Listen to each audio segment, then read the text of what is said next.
Thomas Paine, Sam Adams, Benjamin Franklin.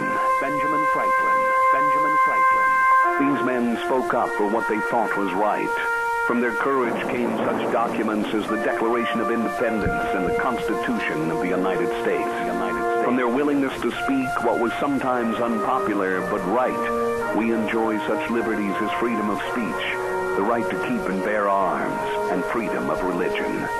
There are those who still wish to oppress our freedoms, and there are still patriots willing to stand up and defend life, liberty, and the pursuit of happiness. Men like Zeb Bell, who honor our founding fathers and what they stood for. It's now time for Zeb at the Ranch, speaking up and defending your freedoms. Brought to you by Magic Valley Les Schwab Tire Centers and all of the other great advertisers on the program. And now, Zeb Bell. Proverbs 28, verse 2 sums up exactly where we are today. When there is moral rot within a nation, its government topples easily. But with honest, sensible leaders, there is stability. How true. Good morning, everybody. Zeb at the Ranch. I'm Zeb Bell. Here comes Kate Smith and God Bless America, followed by a Patriot with our Pledge of Allegiance. Come on, call me. Good morning.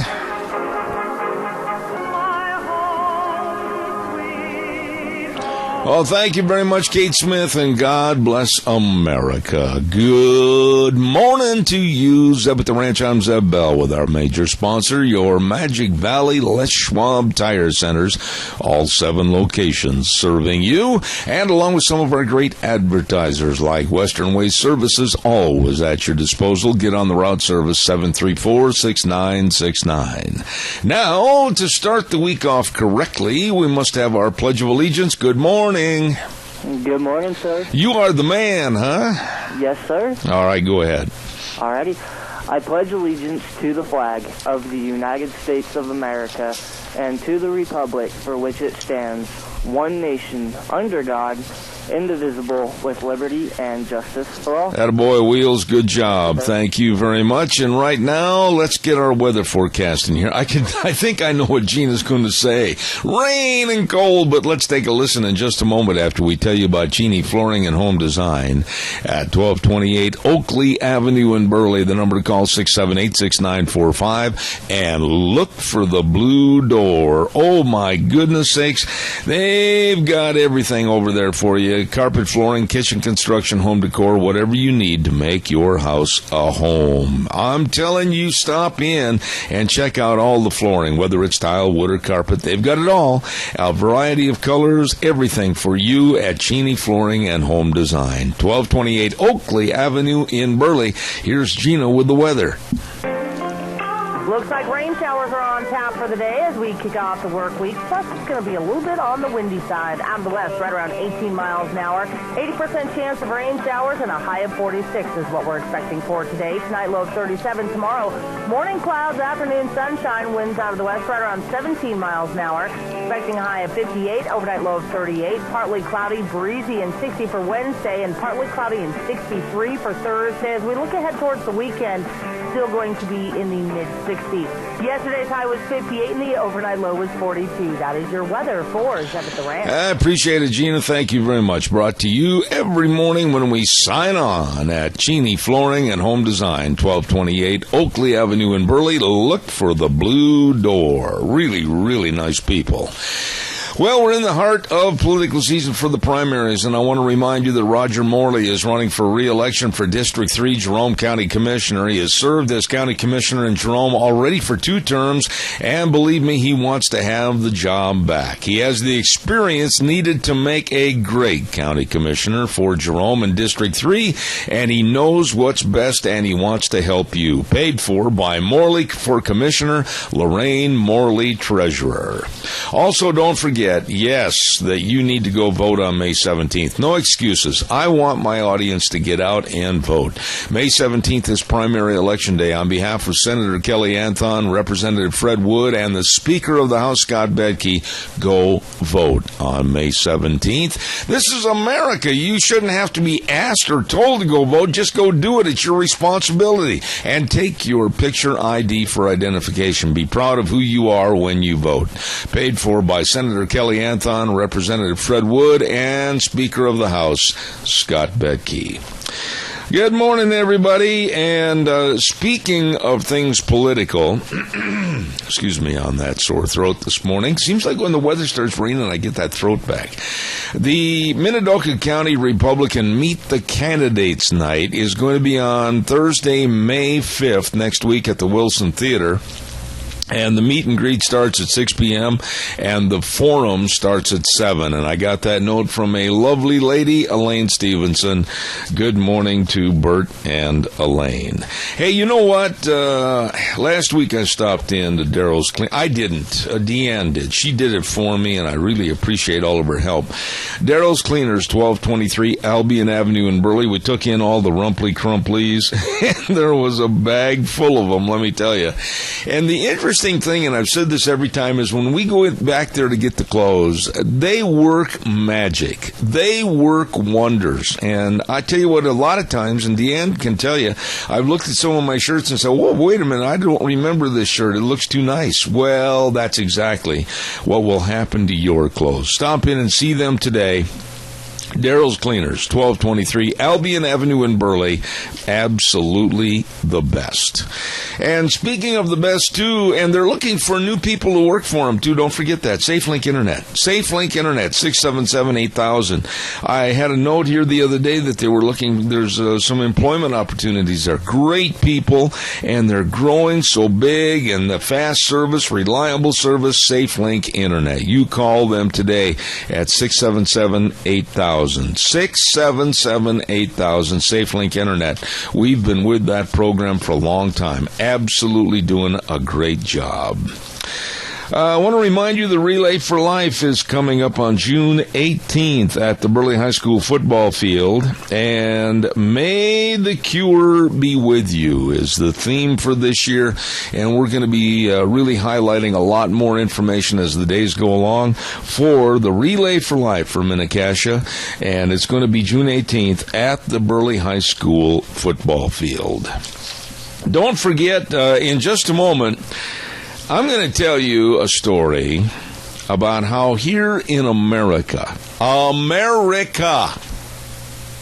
you can't sing the national anthem at a whim out in public because somebody will come by and stop you. In other words, if all of a sudden you decide at the 911 Memorial in New York that you want to, because of the emotion welling up inside of you, that you want to sing our national anthem, somebody will come by and stop you. Stand by for that. Denny's Restaurant, 611 Overland in Burley. You know, we were over there last Thursday for our lunch bunch, and Thomas was there showing off all the pictures of his brand new daughter. Oh my goodness, a proud papa he is, and it was so nice. We had a wonderful gathering. We had birthdays and anniversaries. We had great food. We had super service. Terry and the rest of the crew. Doesn't get any better. Good people. Great people. Good food. Oh, my goodness. At Denny's Restaurant, America's Diner at 611 Overland in Burley and 291 Pole Line in Twin Falls. You stop in and see them today. Also want to say thanks to Ramsey Heating and Electric at 2600 Overland Avenue in Burley. And they've been with us for a long time on this program. And, of course, they've got all your heating, all your cooling. They've got everything from light bulbs to major equipment for your heating and cooling needs. I'm telling you, they've got it all at 2600 Overland Avenue in Burley. They're open 7:30 in the morning till 5 Monday through Friday, where they provide warm winters and cool summers at Ramsey Heating and Electric in Burley. Listen to this, and I got to have you call me. This week I want more calls. I want more calls. You know, folks, the only reason, and honestly, the only reason I'm doing this program is because of and for you. And it's your program. Now, there's many, many times, 3-4 years ago, I thought about retiring and basically spending more time with Deanne and more time, honestly, doing what I wanted to do. And I thought better of it because I've had so many people say, oh, no, keep up the information, keep talking to us every morning. Well, that's why I'm here. But if you don't call, then why should I stay with the program? It's your show. Give me a jingle. A group of young singers, a choir from North Carolina Middle School, were touring New York City. And they went to the 9/11 memorial. And they were so overtaken with emotion of what happened there at the Twin Towers that a couple of the kids, and these are kids, and God bless these kids. You know, it's easy to condemn the kids of today, but these are great kids. A couple of kids in the choir asked their leaders if they could stand there in their formation and sing the national anthem at the 911 center. It gets me choked up thinking about it. Well, the leaders found a security guard, and they said, is it all right? I mean, if these kids stand there right on the street and sing the national anthem, they're a choir? He said, yes. So, about midway through the national anthem, here comes scurrying a guy in a tie, and he stops the whole thing.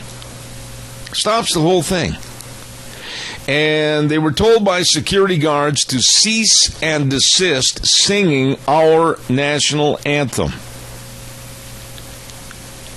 Oh my gosh. To stop our national anthem. Can you imagine anything more beautiful? And these kids can sing. They were on television this morning early at about 4:30, and I caught their rendition of not only our national anthem, but also God Bless America. And it honestly brought tears to my eyes. It was absolutely beautiful. But now in America, you cannot sing our national anthem. You are going to be stopped because it may be too political, and it may offend someone. My great God, what is happening in our country? This makes me so fighting mad. The kids complied with this security guard saying, no, stop, stop. They stopped. I would not have.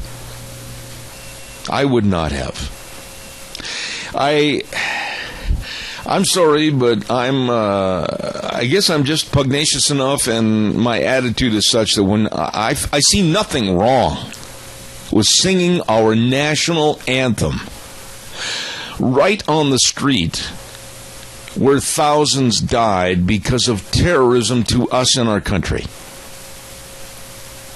How cold and how low do you have to be to say, stop, no more? This totally offends me. Caller, I will be right with you. You understand I got to get some commercials in, and I promise I'll be right with you. You're the first call. Don't leave me, please. I want to remind everybody about our friends with, and I got to find the ad right now because I buried in my pile of papers. I don't know why I did that. Cutting Edge Curbing at 424 16th Street in Rupert. Number to call, 808-3360 or 260-2583. Oh, my goodness, curbing that will add beauty and value to your property. Oh, it's beautiful. In different styles and different stamping and different colors. You're going to love it. Call Sarah or Mike Baxter today for an estimate. Cutting Edge Curbing, 808-3360. Caller, thank you for your call. Go ahead, please. Yeah, good morning, Zeb. What authority would some guy have come up to me and tell me I couldn't sing my song on the street? I can't answer that question because I'm going to tell you that I would not have quit.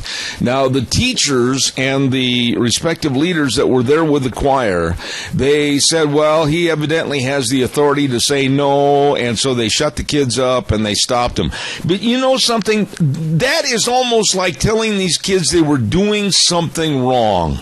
And you know, Tony, these kids were displaying patriotism and a love for country, and honestly, I think this is a heinous event that somebody in New York City needs to be slapped upside the head because of.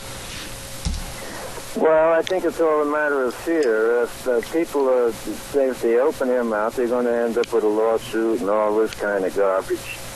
And I would have flatly told that guy, just get the hell out of here. If you want to start some, go get your mob somewhere and come out and demonstrate what the kids are going to sing. Yeah, I totally agree with you. I would not have quit singing. And what would be the ramifications of the repercussions? What are they going to do? Come lock all these kids up in a cell? Are they going to put handcuffs on all of them and put them on one of those open-top buses in New York and parade them around as anarchists because they were singing the national anthem? I am like you. I would have sung louder. I would not have quit. Well, if he had opened his mouth, he probably would have found out that a lot of the cops and firemen and the rest of them would have been on their side. Oh, absolutely. A lot of embarrassment for the guy to try to stop it. What does this tell you that's going wrong with America? What does this tell you? What's the bottom line, Tony? What's this old saying? Keep quiet or forever hold your peace. Yeah. In other words, if you don't open your mouth, you're going to lose what you got. I just can't imagine that happened in New York City, America. Good heavens. It should have everybody just absolutely outraged as to the stupidity in our country. I think that the security guard or whoever it was out there would have said, well, mister, these people have the right to do it, and if you don't like it, why don't you call somebody on the phone, call your attorney? Yeah, go get your hierarchy, and by that time, our song will be over, and then you do what you have to do. Tony, God bless you, man. Thank you so much. Okay. All right, buddy. Bye. You know, come on, the national anthem, our Pledge of Allegiance. God bless America. Deanne's right here in the office, and she can tell you. We've had some not real bright, the NRBs, call and send emails and demand that I not start the program off with God bless America. They don't like it. And also, as part of their demands, they also don't like the Pledge of Allegiance. Do you think for 5 frivolous seconds that I give a hoot about what they say? Do you think for 5 seconds I'm going to even consider stopping the Pledge of Allegiance or God Bless America? Not on your life. Or mine. Minnecasia Sales, 1321 East Main Street in Burley, right across from the airport. And if you got some money coming back on your tax returns and you want to remodel your humble abode, well, I'll tell you what, they've got all the lumber packages for you. They've got all the shingles for you. They've got all the windows for you. They've got everything for you at Minnecasia Sales. And they sponsor they sponsor Dr. History, if I don't choke to death, on Tuesdays at 10:06, 1321 East Main Street in Burley, right across from the airport. You stop in and see them today. Also, more calls are, well, come on, this is America. And we're being told we can't sing the national anthem? God bless those students. Burley Physical Therapy and Rehabilitation, 1263 Bennett Avenue, Suite 2. Be right with you, caller. Don't forget, Burley Physical Therapy and Rehab. And they're helping you get back to being and feeling like you. With the very best of exercises, sports medicine, the hydrotherapy pool, the only one of its kind in the area with a treadmill on the bottom. Oh, I love that. And great people, great physical therapists there to help you at Burley Physical Therapy and Rehabilitation, 1263 Bennett Avenue, Suite 2 in Burley. Number to call, make an appointment now, 678-1191. Caller, good morning, you're on the air. They hung up, sir. I apologize. Why are you sorry if they hung up? Call back, 436-2244, 1-866-927-4587. This is a story that I think really bears talking about. You know, are we in this country, somebody stops on the street, I don't care where it is, Main Street, USA, and looks up at the flag and says, I pledge allegiance. Somebody's going to come up and say you can't do that. That's a show of patriotism and it might offend somebody. Oh, my goodness, I can't wait till that happens to me. I mean that. I cannot wait to have that happen to me. And these losers that would call and say, don't play God Bless America, it offends me. Don't say the Pledge of Allegiance, that offends me. I don't care. Good morning, you're on the air. Good morning, Zeb. You know, this dang political correctness crowd's trying to tell us a lot of things that is absolutely wrong. You know, now this big thing is letting men into women's bathrooms, and we can't say the pledge, we can't sing our songs. You know, they can play the radio all day long, and we got to listen to it if they're going by us. And there ain't a darn thing we can do, and there ain't a darn thing they can do about us saying our national anthem or singing it. I will never, Jerry, my pledge to you. Jerry, just a second. We can't keep rambling. I got to have a chance to get into.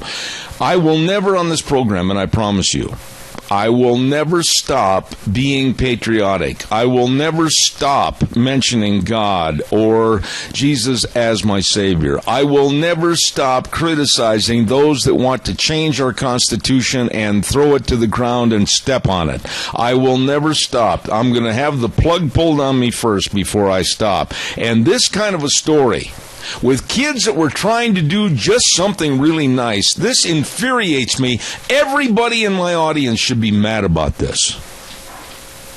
Well, I am very mad about it, and I'm not going to stop either. You know that. That's right. There's from day one, I've mentioned God when I call in to your program, and I've called in for at least a week or two, probably many years. I know you have.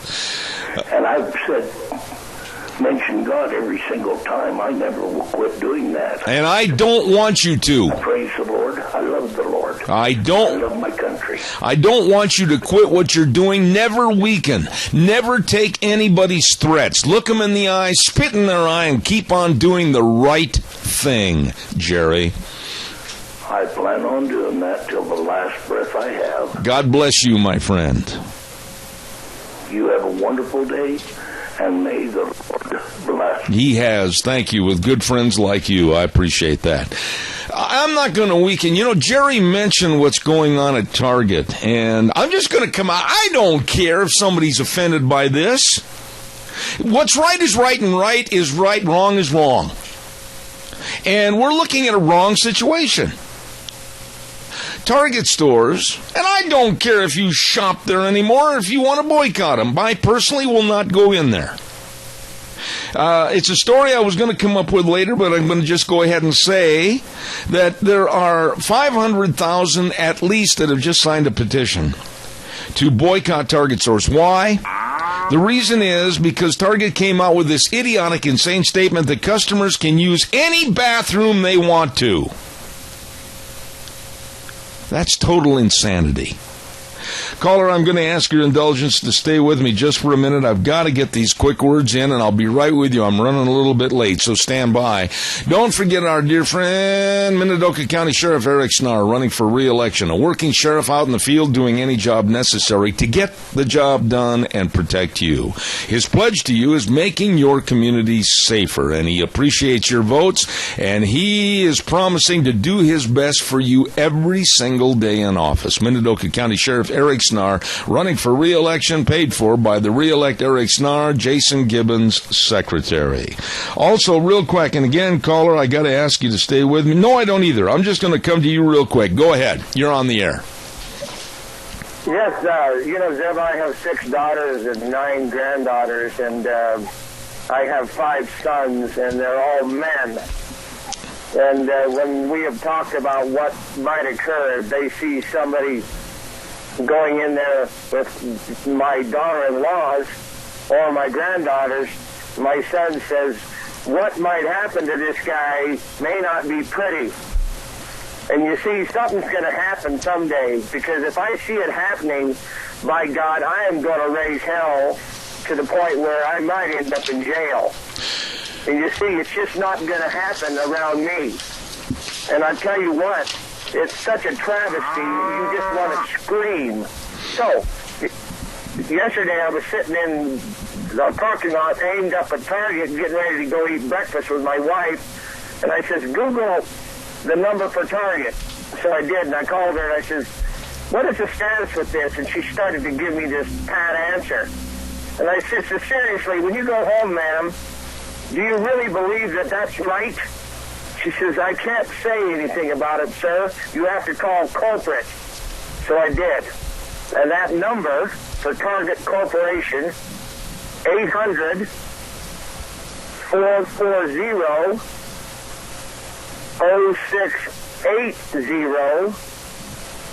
When I called on Sunday, the lines were jammed. Yeah. I called this morning. The lines are jammed.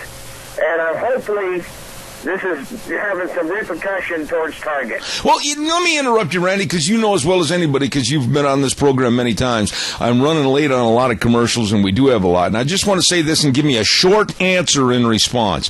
Would you, as a father or as a husband, want your wife or daughter in a restroom with a male dressed as a female? And how do you know that they're even a transgender? They might be someone just there for sexual assault. And I'll tell you what, it's going to put our whole society in an extremely precarious position. I'm going to tell you, Zeb,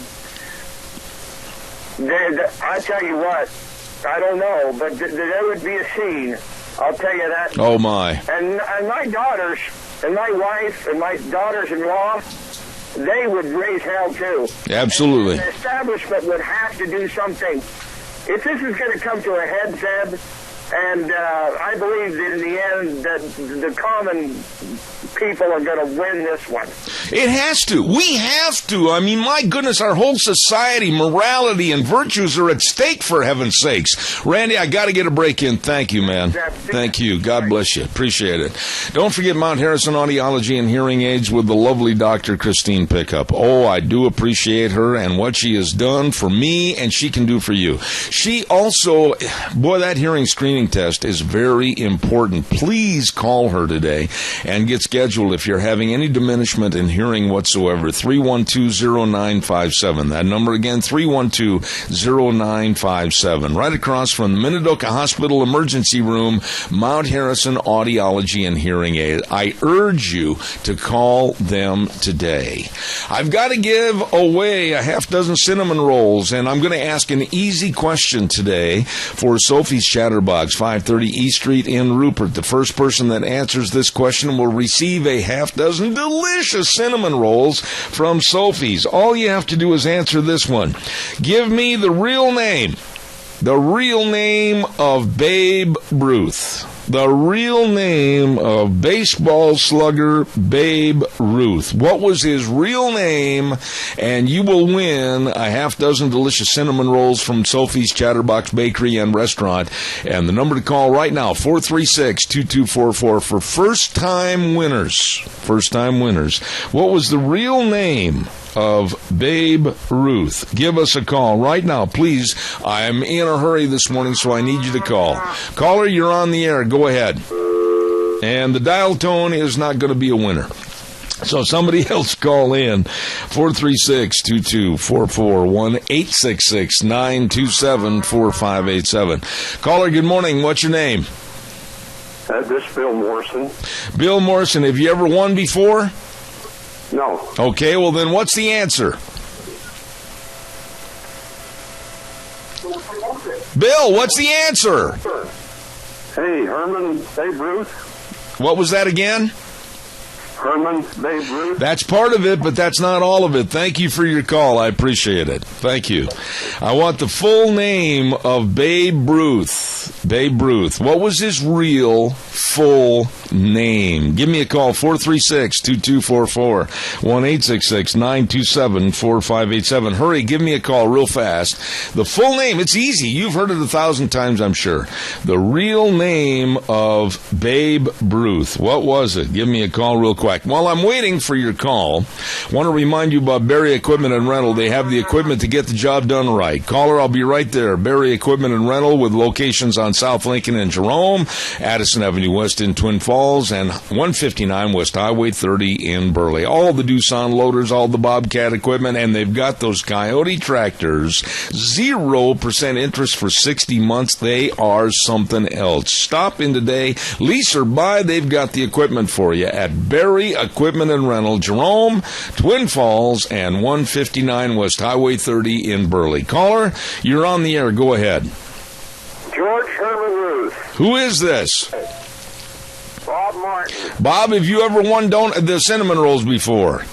No, I've never won anything before in my life. Well, you poor guy. Well, go over and treat your lovely wife. You got the cinnamon rolls. Call them and let them know when you're going to be there, and they'll have them ready. Thank you. Have a good day, Zebra Dibber. All right, take care. George Herman Ruth Jr., that's exactly right. Babe Ruth, thank you. Woo, I didn't think I was going to get a winner. I thought it'd be easy this morning.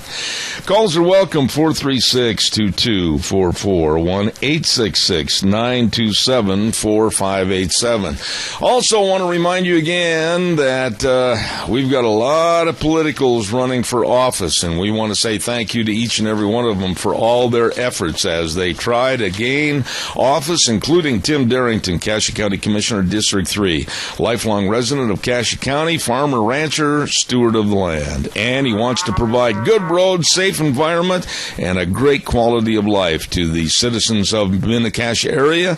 And he says, right now, I'd like to do what is ever best for the citizens of Cassia County now and for future generations. Vote for Tim Darrington, Cassia County Commissioner, District 3, paid for by Darrington for Commissioner, Gail Erickson, Treasurer. Good morning, caller. Thank you for your call. God bless you, Seth Bells, for standing up to this liberalism. I was born and raised in Texas. Back in 1942, I come from a family that were sharecroppers. And when I talked to my family about being in the Depression, they said, what depression?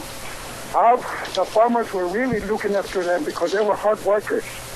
I remember back in 1958, we ended up in Walla Walla working in asparagus. And I remember every Saturday night, the boss, the grower that had the farmer would invite my mom and dad for supper every Saturday night. And they would come back with potatoes and apples and what have you. You know, let me tell you something about my family. My family was hardworking people. And when we first came here to Idaho back in 1962, there was no signs on the window that said, hablamos español. And I believe that that's what's happening to America. We're trying to please a lot of foreign people. Yeah. I don't consider myself a foreigner. I'm a Mexican-American from Texas. And my family goes back to way before the Alamo. Way back 17th century. Oh, my. My mother was Puerto Indian, and my father was from Mexico. And I remember my grandfather coming to San Antonio, Texas, back in the Pancho Villa Revolution.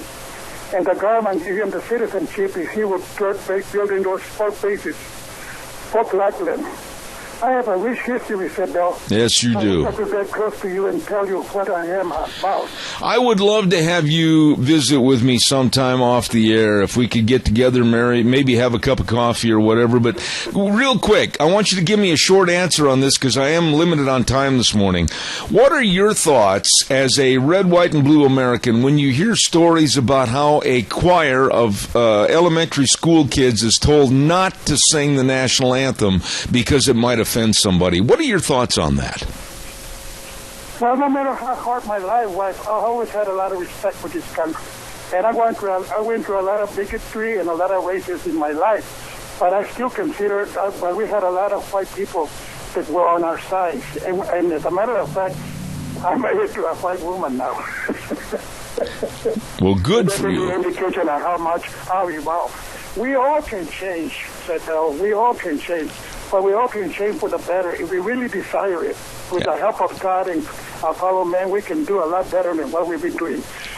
America reminds me of the Lord Jesus Christ when he was upset with the money changers. And this kind of reminds me of where America is today. We need to get a whip out and just get rid of the money changers. I love that. Our problem are the money changers. I agree with you. And I don't want to cut you short because you're a dear caller to this program, but I got to get a commercial break in. I love your analogy right there. Thank you, sir, and the best to you. Thank you very much. That's a nice man right there. And I agree with it. We should use that story of Jesus in the temple and the money changers. And I mean, he made a whip and out the door they went. And that's kind of what we need to do with some of these politicians right now, too. Oh, my, I got to pay some bills. And don't forget, please, that Jay Heward is running for re-election for Cassia County Sheriff. Born and raised in Burley, went to Burley High School, Idaho State University, and has been in the police work for 36 years. Knowledge of the job and thorough experience. I mean, Jay can help Cassia County. And he believes that he knows his job and his constitutional responsibilities for the betterment of Cassia County. So remember, on May 17th, re-elect Jay Heward, Cassia County Sheriff, paid for by the Heward for Cassia County Sheriff Committee, Steve Westfall, Treasurer. Also, I'll take some more calls. Give me a jingle, 436-2244, 1-866-927-4587. Penetron Soil Conditioner by Maisie with a 22-year proven record of increasing yield and quality on all Idaho crops. Speeding germination, reducing crusting, improving stands, stimulating root growth and microbial activity, and also saving on irrigation water, and that means money back in your pocket. That's right. Better crops with Penetron Soil Conditioner by Maisie. Get the original, not the cheap imitations. Contact your crop advisor to obtain Penetron Soil Conditioner today. Really good product. All right, calls are welcome. 436-2244, 1-866-927-4587. I mean, can you imagine in Burley, Idaho, maybe going by City Hall, and a group of kids want to sing the national anthem, and then all of a sudden somebody comes out and says, "Oh, you can't sing that, it's way too political." It never happened here. Well, you just never know. Caller, good morning, you're on the air. Good morning. Yes. I was listening to your last caller, and I, like him, are so happy that all of my foreign descendants migrated to the United States, our America. And my father was such a proud American, and he served in the Second World War and put his life on the line for us. And nothing was prouder in his life than the fact that he could serve his country. And I think I'm calling for people out there in Radio Land. Come on, call in. Tell the world how proud we are to be Americans, and that every one of us came from somewhere else. Let me ask you this. We are what made this country so great. You know, let me ask you a quick question, Chris. Spot for this country. We cannot let them down. Absolutely. Chris, let me ask you a quick question, and then I got a weather forecast to get in here. But you've been such a great, faithful listener for a long, long time. But let's just put it this way. All of a sudden, my program is not on the air. All of a sudden, other conservative talk shows are not on the air. You, the listener, are not going to know about a choir that was shut up from singing our national anthem. You, the listener, is not going to know about the insidious methods and means of the progressive left to take over our country. And then what? And you know why? Because you, the listener, did not voice your disapproval and go out and do something about it. And that's why I'm concerned when we don't have callers, because they show a lack of enthusiasm for protecting this country. Well, and I am sad that our children are not telling their children the patriotic story. We can't expect the school to, because the school has their hands tied so many ways. But last night I was at King Fine Arts Center, and they had a spiritual singing event. And that place should have been full. But it was not even half full. Oh, my. We Americans are not seeing our glory to the wonderful things that happen in this country. I agree. Chris, I hate to do this because I love visiting with you, but I got to get a weather in, and I'll be looking forward to having you call back. Thank you. Thank you. Caller, stay on the line. Just twiddle your thumbs for a second. I'll be right there with you. The weather's brought to everybody by Gano Landscaping and Sprinkler Service. 336 South, 450 West of Paul, 431-8733. Scott and his crew, they know trees. They know about pruning trees, the proper pruning of trees. They know about healthy trees. They know all this, and also they know all about sprinkler systems. Put them in or repair them. You call today, 431-8733. Here's Gina with the weather. Looks like rain showers are on tap for the day as we kick off the work week. Plus, it's going to be a little bit on the windy side. Out of the west, right around 18 miles an hour. 80% chance of rain showers and a high of 46 is what we're expecting for today. Tonight, low of 37. Tomorrow, morning clouds, afternoon sunshine. Winds out of the west, right around 17 miles an hour. Expecting a high of 58. Overnight low of 38. Partly cloudy, breezy, and 60 for Wednesday. And partly cloudy and 63 for Thursday. As we look ahead towards the weekend, still going to be in the mid-60s. Yesterday's high was 58 and the overnight low was 42. That is your weather for Zeb at the Ranch. Appreciate it, Gina. Thank you. Gano Landscaping and Sprinkler Service bringing you the weather this hour, and they're located at 336 South, 450 West of Paul, 431-8733. Oh, by the way, don't forget, Ramsey Heating and Electric offering rebates on qualified Lennox home comfort systems. Whether it's a gas furnace, air conditioner, or a heat pump, you and your family will enjoy the comfort. Call them today at 678-0459. Ramsey Heating and Electric and Lennox, saving you money. Thank you, caller, for your patience. Go ahead, please. Dad? You know what? My dad felt the same as Chris's dad about his military service. And that was one of the highest times of his life, even though it was difficult, that chance to serve his country. And you know, the other thing is that we have lots of people in this country who have come from different cultures. And I don't think we see this as much nowadays as we did in the generations past. They did love their culture and their country they came from, and together they did celebrate that culture, the food, the traditions, the language, but they also wanted to learn the language of their new land, and they were loyal to it. And they encouraged their children to learn English. And then there's a generation after that is going back more to not learning the culture, or rather the language of their new country. You know, the demise... I think we do need a balance so that we do celebrate those cultures that we came with. But we also love and celebrate and work for the country we came to. Well, I mean, there's been a total disintegration of respect for the land that is taking care of you, the land that is now housing you, the land that now you choose to live in. And if we can't respect our flag and respect this great country with the singing of our national anthem because it might be some political statement or it might offend somebody, then we've really got problems in River City. Yep, we do have a problem. All right, Linda, God bless you for your call. Thank you, Zeb, very much. All right, thank you very, very much for your call. I'll just make this statement, and I mean this. Every month, we have a gathering of Zeb's Lunch Bunch. And I'll tell you this publicly, that yes, there have been some people that have complained about our prayer. There have been some people that have complained about the national anthem and the Pledge of Allegiance. They haven't said it to me, except one time, years ago, when we used to have these gatherings at JB's. I remember somebody came up and said, that offended me, and I just basically said, well, you know, I really don't care if it's offending you, because this is America, and we're speaking out as proud Americans. Thank you very much. And I turned and walked away. I will not take.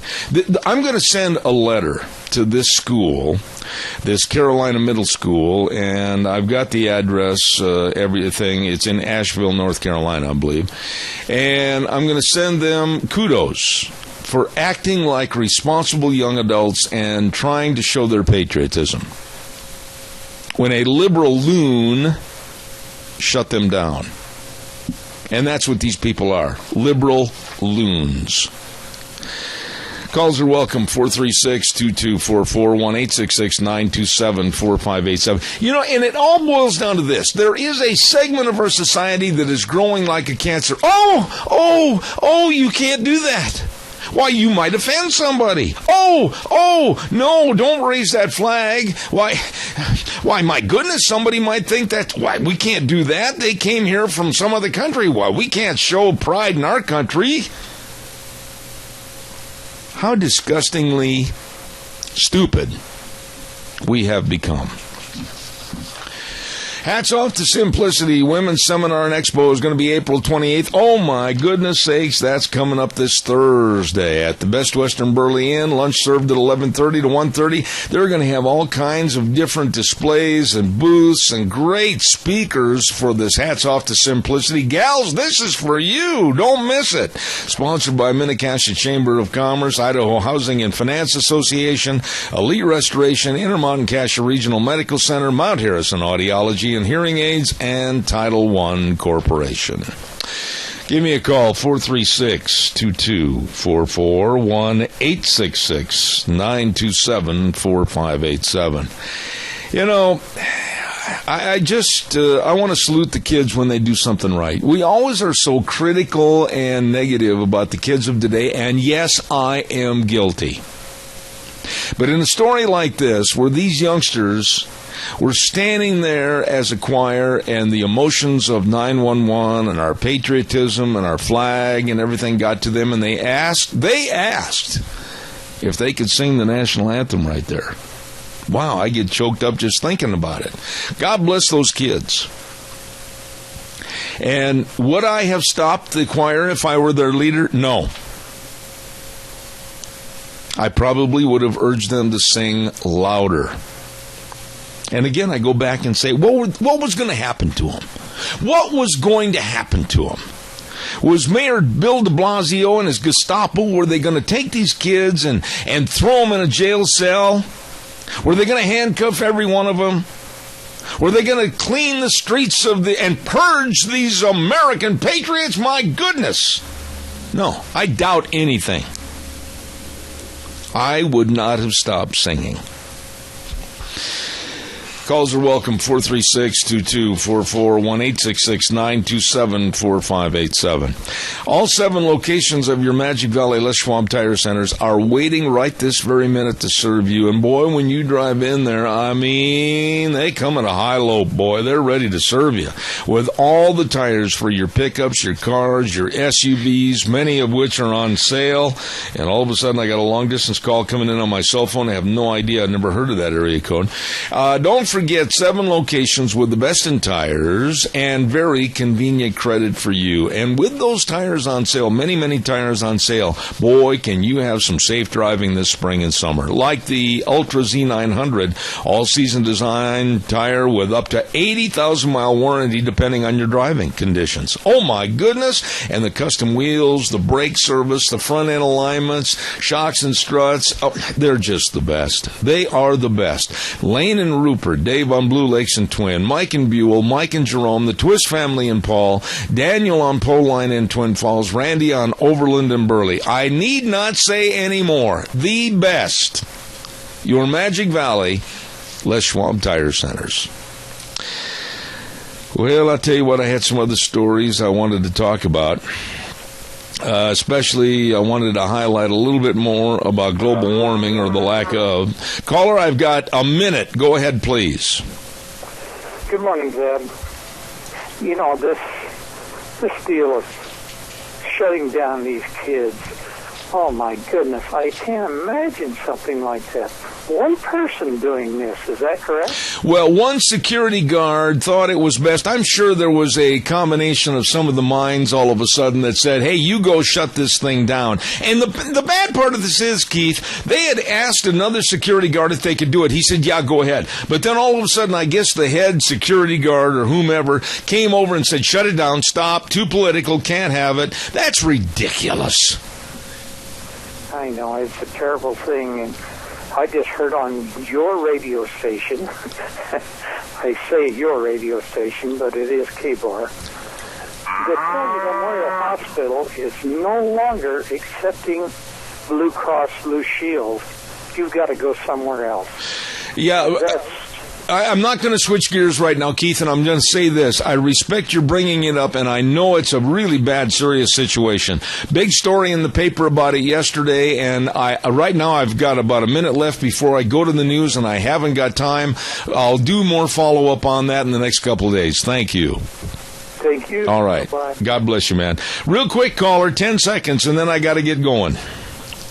Just wanted to say my World War II veteran father was buried last month, and he had a wonderful celebration of being an American, and I couldn't have been more proud to have been a participant. And thank you to all the vets who put on the program. God bless you, lady. Thank you so much. Thank you. Thank you. Thank you. Oh, boy, I tell you what, I'm going to have more in just a little bit. I got to regroup. That story about this choir being stopped to sing the national anthem, that just really burns my German blood. Right now, we're going to have this good word, and then we'll head to CBS News. Wheels, take it away.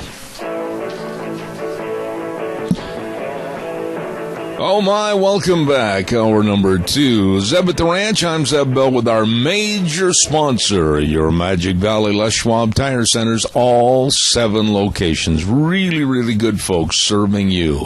Along with some of our great advertisers like Western Waste Services. From the canyons of the Snake River and all across southern Idaho, we're always sure to show those Western Waste Services. We care about our community, our resources, and this great land. Western Waste Services is lending a hand, always at your disposal. Western Waste Services. Oh my, yes, I talked to Joe Renfro last week from Western Waste, and he said now's the time to be thinking about if you've got spring and summer activities coming up, picnics, reunions, family gatherings, and you're going to be going outside, you better remember that for a gathering at the park or whatever, porta potties, and they've got them all for you at Western Waste Services, always at your disposal. Call 734-6969. Locally owned and operated and serving you, Western Waste Services. Want to also say thank you to some really, really nice folks, and that's the folks over at Cheney Flooring and Home Design. Every morning we sign on with this program. We, of course, start with the weather, brought to you and sponsored by Cheney Flooring and Home Design, 1228 Oakley Avenue in Burley. Look for the blue door. Whatever you need to make your house a home at Cheney Flooring and Home Design. And last but not least, before we go to our guest on the program, I want to remind you about our dear friends at Hanson Mortuary, 710 6th Street in Rupert. Joel Heward, his staff, his family, always serving you. You know, they can travel to the rural towns and churches to help you with all the funeral arrangements. They have very flexible hours, and they always serve you and your family with the highest ethical standards with unquestioned integrity. Please write this number down and call 436-5636. That number again, 436-5636. Hanson Mortuary, 710 6th Street in Rupert. Right now, for a little update as to what's going on at the Golden Heritage Senior Center in Burley. Catherine, good morning. How are you? Good morning. I'm fine. How are you doing? Really good on a rainy Monday. Real quick, we're kind of running over a little bit this morning, and I'm sorry, but what's happening at the Golden Heritage Senior Center for this week? For this week, we are having a Stock the Pantry campaign that we are trying to get our pantry stocked. We have a couple of donation buckets that are just inside our door. We're looking for soups and canned goods, things of that nature. Okay. And what basically, where does this food go? Is it right there to be used at the senior center or what? It is. We use that for our Meals on Wheels program to make the food that we send out to the seniors who are in need. Okay. We also have a next meal campaign, which is we're just asking for donations to help provide the next meal for a senior in the area. Okay, now, what is the status right now this morning, Catherine, with the Meals on Wheels for your respective area through your senior center? Is it on a 1 to 10 scale? What would you say? 1 being not very good, 10 being really good. What's the status right now? We are serving about 60 meals a day out on the Meals on Wheels. We are trying to get the word out to people if they know a neighbor or a friend, a family member who needs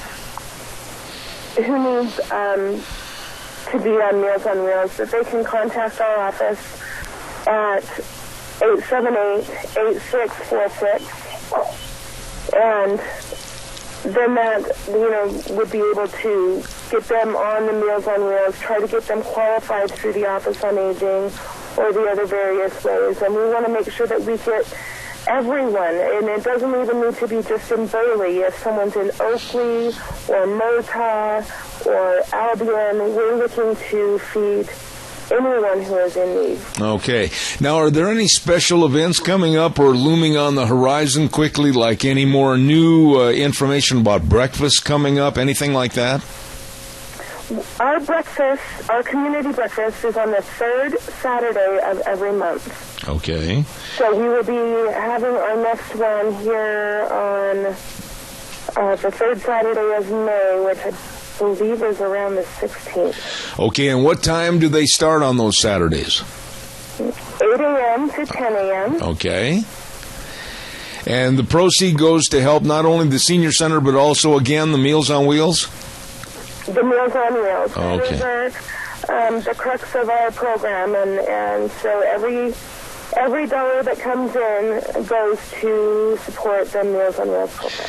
A wonderful bunch of people, excuse me, and we wish you all the success in the world, Catherine. I know that you took over that position as director and manager, and you're doing a great job, and thank you. And if you get a chance, give us a call after the program today, would you please? Yes, I will. All right. I'll look forward to it. Thank you so much for your time, Zeb. All right. And by the way, really, what's on the menu for today at the senior center? Do you have that in front of you? I do not have that in front of me. Okay. We'll check it out and maybe put it on the air a little bit later. Catherine at the senior center, thank you so much. All right. All right. Bye-bye. Nice lady right there, Catherine, Golden Heritage Senior Center, and a lot of good things happening over there, and they urge you to come by and support them. I certainly will. Thank you. Want to remind you there's a lot of folks that are running for political office, and we're going to talk about some of those right now, including Shirley Halford Hubbard, Cassia County Commission, District 3. That's what she hopes to attain, and she says that we need to address the younger generation and get them more active in leadership of our country and our county. And she's right, because they will be the leaders of tomorrow. And she said we need to preserve agriculture and make sure it prospers in each community in our county of Cassia County. So she is asking for your vote on May 17th. Shirley Halford Hubbard running for Cassia County Commission, District 3. And she says if you want fair and equal representation for all of Cassia County, vote for Shirley May 17th. And this is paid for by the Halford Hubbard for County Commissioner Committee, Lois Reinhardt, Treasurer. Thank you very much.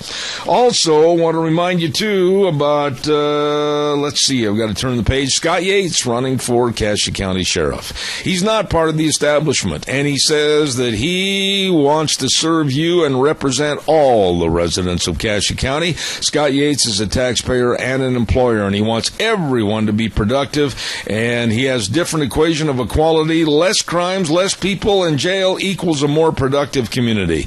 He believes that exceptional communities set higher goals, and Cassia County is an exceptional county. Paid for by the Scott Yates for Cassia County Sheriff Committee, Julie Jaime, Treasurer. Oh, my goodness, in just a moment, we're going to have a lovely lady on the air with us, and that's Vicki over at Vicky's Country Gardens. I always look forward to that. But I want to remind you again that Women's Seminar is coming up this week, and my goodness, don't miss it. Yes, it's the Great Big Women's Seminar, and it's Hats Off to Simplicity, and that's this Thursday, April 28th from 9:30 to 3:30 at the Best Western Inn in Burley. Lunch served at 11:30 till 1:30, and they're going to have all kinds of booths on display, different items, and they're going to have great vendors there. And, of course, don't forget, too, that they're going to have great speakers. You don't want to miss this, gals. Hats Off to Simplicity this Thursday at the Burley Best Western Inn from 9:30 to 3:30. Women's Seminar and Expo, sponsored by the Minnecasia Chamber of Commerce. All right, let's go. Let's see. I got that done. I've got this done. And, I got one other quick note for you before I leave. And, my problem is my organization on my desk. I've got all kinds of different spots, and I've got all kinds of different papers. And so right now I want to tell you about Kelly Anthem running again for Idaho State Senator. Kelly Anthem is a strong voice for agriculture and has a proven record of success in economic development. And he believes that everybody has the right to speak freely, bear arms, and practice religion, and it must be defended. And he will. Kelly has a unique ability to represent the entire Minnecasia area, and I'll tell you what, he wants your vote on May 17th. Don't forget, Kelly Anthem for Idaho State Senator. Vote to re-elect Kelly Anthem. Committee, State Senator Elaine Stevenson, Treasurer. Thank you much. Now it's time for Vicky's Country Garden, and the lovely lady is waiting in the wings anxiously to come on this morning. Good morning, the lovely Miss Vicky. How are you? I'm just fine, Zeb. Remember, April showers bring May flowers and gardens. What does it say about a deluge? Man, it's wet out there. It's a little wet, but we need it. At least it's not snow. That's a better thing. Well, God bless you for saying that. Okay, I've got letters here that we need to talk about, okay? All right. And this, every time I do this segment with you on the radio, I honestly think about calling the old studios of the Johnny Carson show and seeing if I can't rent the little headgear that Johnny Carson wore when he was Karnak the Magnificent and have you wear it when you answer these questions. Yeah, that'd be just cute. Okay. That's not what the Vicky would say off the radio. Okay, here's the first question. A lady wrote in, and I'm going to kind of give a summation on this. She said, my bushes are dying, and green bushes are turning brown, and there's a little green left, but what's going on? And she says, I don't have dogs in the area. What's going on here? Kind of depending on where she's living. It could be our old friend, the voles, that have come in and ate some roots on some things. If she's out in the country, that type of thing. Could be voles that have come in and done some winter damage. Could be, depending on the types of bushes they are, could have been just some winter damage that they're just not coming out of. When we had that hard freeze late last year when everything was still leafed out, and then it dropped. And we had that, 2 weeks of wind chill of 20 below or whatever it was. That did a lot of damage to a lot of rose bushes and a lot of things like that, and a lot of evergreens and everything because they were still trying to grow, and then they froze instantly. That's the kind of things that can happen, to a winter kill is a wind, the cold wind, and that, depending on the types of bushes that they are, it'd be easier to know a little bit more if I knew what kinds of like the arborvitaes and that are turning brown. A lot of that is a wind burn from the winter and that type of thing. Is there anything that can call or something and let me know more or less what kind of bushes they are? We can maybe get a little more specific on it. Okay. I noticed, and after I got this letter this last week, I noticed that we were over at a business in Kimberly a couple of days ago, and they had the little bushes in front of their property, and most all of these bushes had turned brown except for right on the top. Uh-huh. Yeah. Anyhow, I don't know what... You know me. If you ask me what kind of a bush it was, how am I supposed to know? Well, like I say, and sometimes a good pruning will cause them to push back out, and leaf back out on the bottom part. But if they're just getting... and sometimes it's the older ones that are just dying out and getting real woody in the bottom, and just the new growth is just the only thing that's showing green on top. Mm-hmm. And, after you've had them in for 10, 12, 15 years, sometimes it's just best to jerk them out and start over, unfortunately, because they do get older. They get real stemmy. The leaves don't come underneath. They stay up on top, and you got a lot of bare wood showing. So kind of depends on the age of the bush, the type of the bush, where it's at, what kind of wind it's getting, all that kind of stuff. Okay. Now, that leads me to ask this question. I'm sure that you have the replacements there at Vicky's Country Garden if they need to dig them up and get something else, right? As a rule, yes, we do have. Like I say, I have a pretty good selection in right now of shrubs and another couple of shipments coming in. So should be able to get pretty much whatever they need, if it's just a basic shrub. Okay. Another lady wrote in and she said, good heavens, a couple of weeks ago, 10 inches of snow, then it melts real fast, and then we had nice temperatures and sun. Now we're back to the rain and the chilly. How much is too much moisture for already planted gardens? Right now, it's not hurting us a bit. There's just the snow, the moisture from that. We had all the wind that dried it back out. This nice little rain, if you've got seeds in the ground, it's just going to give them that moisture to come up, break that crust on them, so they can just pop right on through.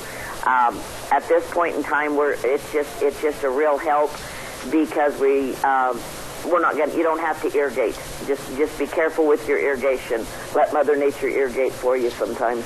Okay. Now, I want to ask you, now I'm going to ask you this first off this morning. Apologize for my rudeness, but how did your open house go last weekend?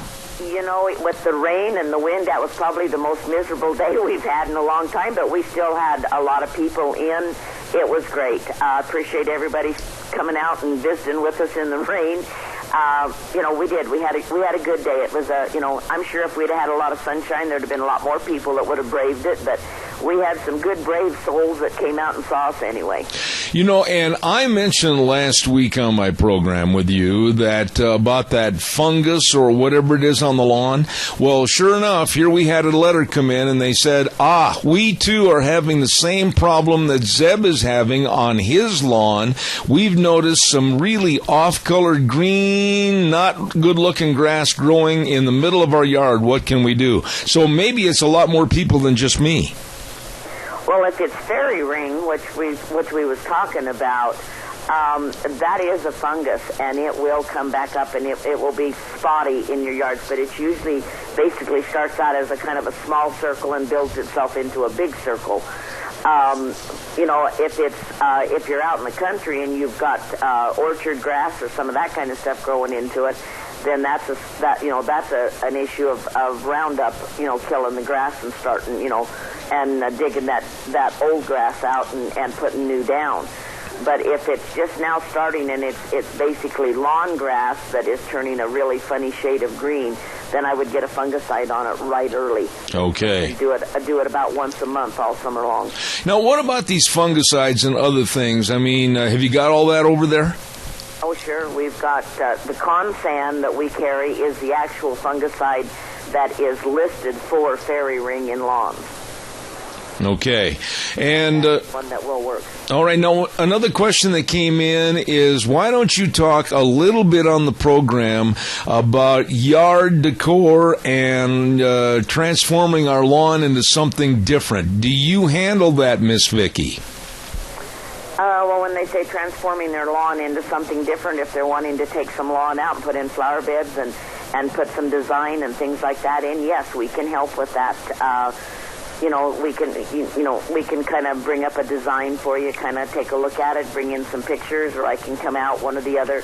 But yeah, we do have a lot of different things that you can put in your flower beds if you like statuary, if you like fountains, just a little bit of everything. We've even got our big chicken back, so we can put a great big chicken in your yard, or an ostrich. We have an ostrich this year and a parrot. So, I mean, if you're into birds, we can do it. Oh, okay. Now I'm going to turn the tables on you. What is the Vicky's Country Garden tip of the week for this Monday? Well, the tip of the week right now is get on the weeds. Everybody's lawn, including mine. The dandelions have jumped right out at us. And as soon as this rain goes off, this is an excellent time to get on spraying your weeds with your Roundup, your 2,4-Ds, your weed-free zone. Because they're clean, the product will soak into the leaves. You'll get a better kill because your weeds are nice and washed off with this rain. Let the rain quit, let it dry, and before the wind starts, hit the weeds with your Roundup, and make sure you put your spreader sticker in it, and I guarantee you will get a better kill than you've gotten in a long time because of the fact that they are clean. There's no dirt on them. Let me ask my own question on this one, Vicki, and you and I talked about this. I remember last year we covered this, but is the EPA being as tough and stringent on you and gardening products as they are in agriculture in general? Basically, yeah. They're watching. They're lightening our chemicals pretty much on us as far as lawn and garden goes, which is kind of a pain. I mean, they've taken 7 off the market now. Of course, they took diazinon and Dursban off. Any of the longer-acting chemicals they're pulling away from us, and they're watching pretty close. And every year they're taking off something else that has, that will actually work, and coming back with stuff that works. It's just you have to use it more often. So I haven't decided if they're in with the chemical companies so they can sell more. If they're making a profit, they're making so they can sell more product, or if they say they're trying to be safer, but to me, they're just kind of taking everything away from us. Well, Vicki, pardon me, I don't have your knowledge, but if you have to use more to get a net result, isn't that going to do more harm than good?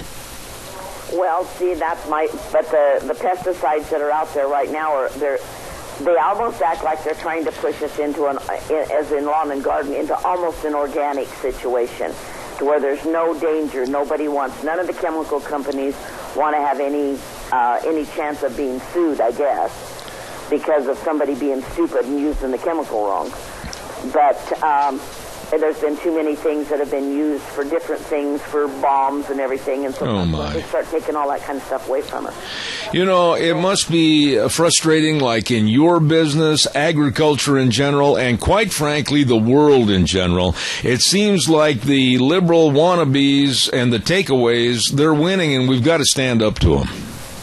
Well, we got to. If we want to keep being able to feed the people of the world, we've got to be able to have some chemicals that will take care of the fungus and the insects, and otherwise they're going to eat us alive, and we're not going to, the insects are going to be healthy, and we're all going to not be, because we're not going to have anything to eat if we're not careful. Absolutely. Now, everybody wants to know how they can come over and visit with you at Vicky's Country Gardens. What are your hours that you're open, Vicki? We're open 9 to 5:30 Monday through Friday, 9 to 5 on Saturdays. We will probably be opening on Sunday next weekend. Okay. And that'll be a 12 to 4 situation. So we're here pretty much all the time, and if those hours don't work and you can't get off work and get here by 5:30, just give me a call, and if it's bark or rock or something you need, I'll stick around and wait for you and load it. All right, and what's the number to call you at to make sure that you're there? Just call 438-5663. That's the store number. and they'll get a hold of me and let me know if I need to stick around. Hey, we've got a quick question for you real fast. I've only got about 30 seconds left. Caller, go real quick. Okay. I've lived in the same house for 53 years. When I first moved here, there's 2 peona plants that were in my way of building a garage, and so I transplanted them somewhere else, and they are still going strong. And I've heard that other people have a hard time getting peonies to grow. Okay, real quick, Vicki, an answer to that caller, please. I didn't catch the first part of it, but peonies are easy to transplant. Just don't plant them deep. Most people get them planted too deep, and then they don't bloom or anything. So you want to use your thumb as a rule of thumb. First, you don't want the crown of that plant any deeper than the first knuckle, the knuckle on your thumb. Okay, well, I've got to run, and we want to say thank you to Vicki at Vicki's Country Garden, 185 South, 600 West of Paul, 438-5663. Vicki, God bless. We'll talk to you next Monday. All right, thanks, Zeb. Thank you.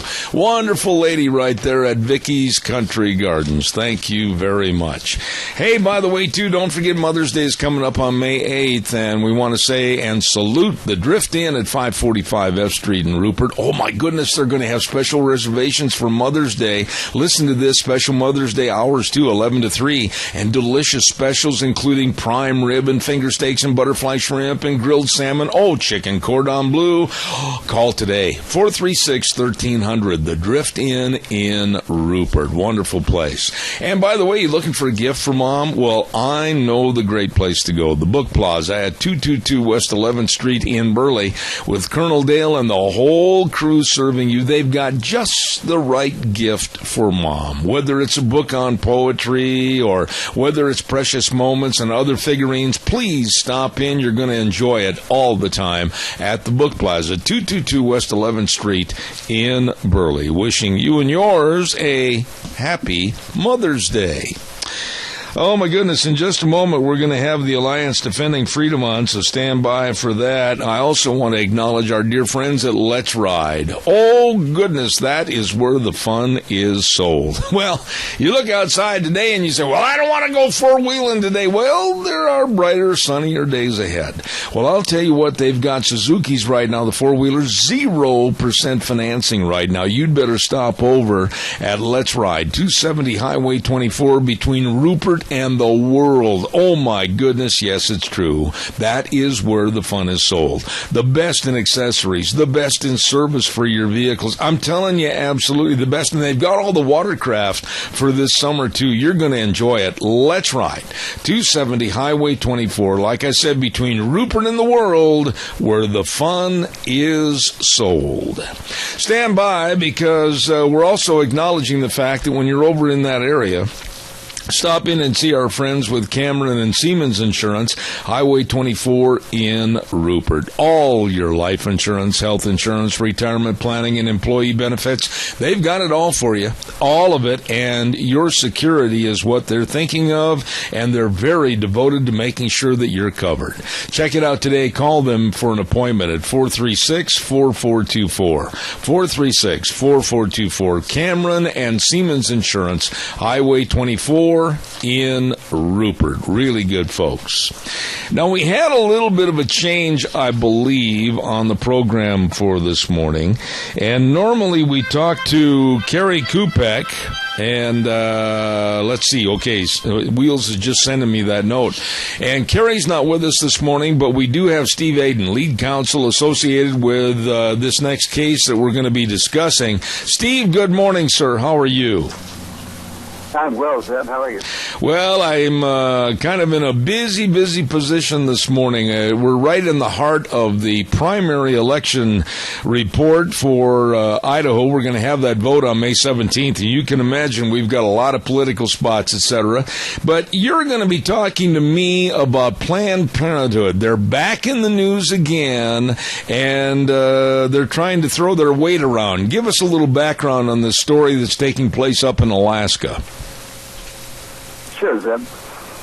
Every state pays for certain abortions, and under the federal Hyde Amendment, thankfully, only those that are necessary to save the life of the mother or in rare cases of rape and incest, have to be paid for by Medicaid.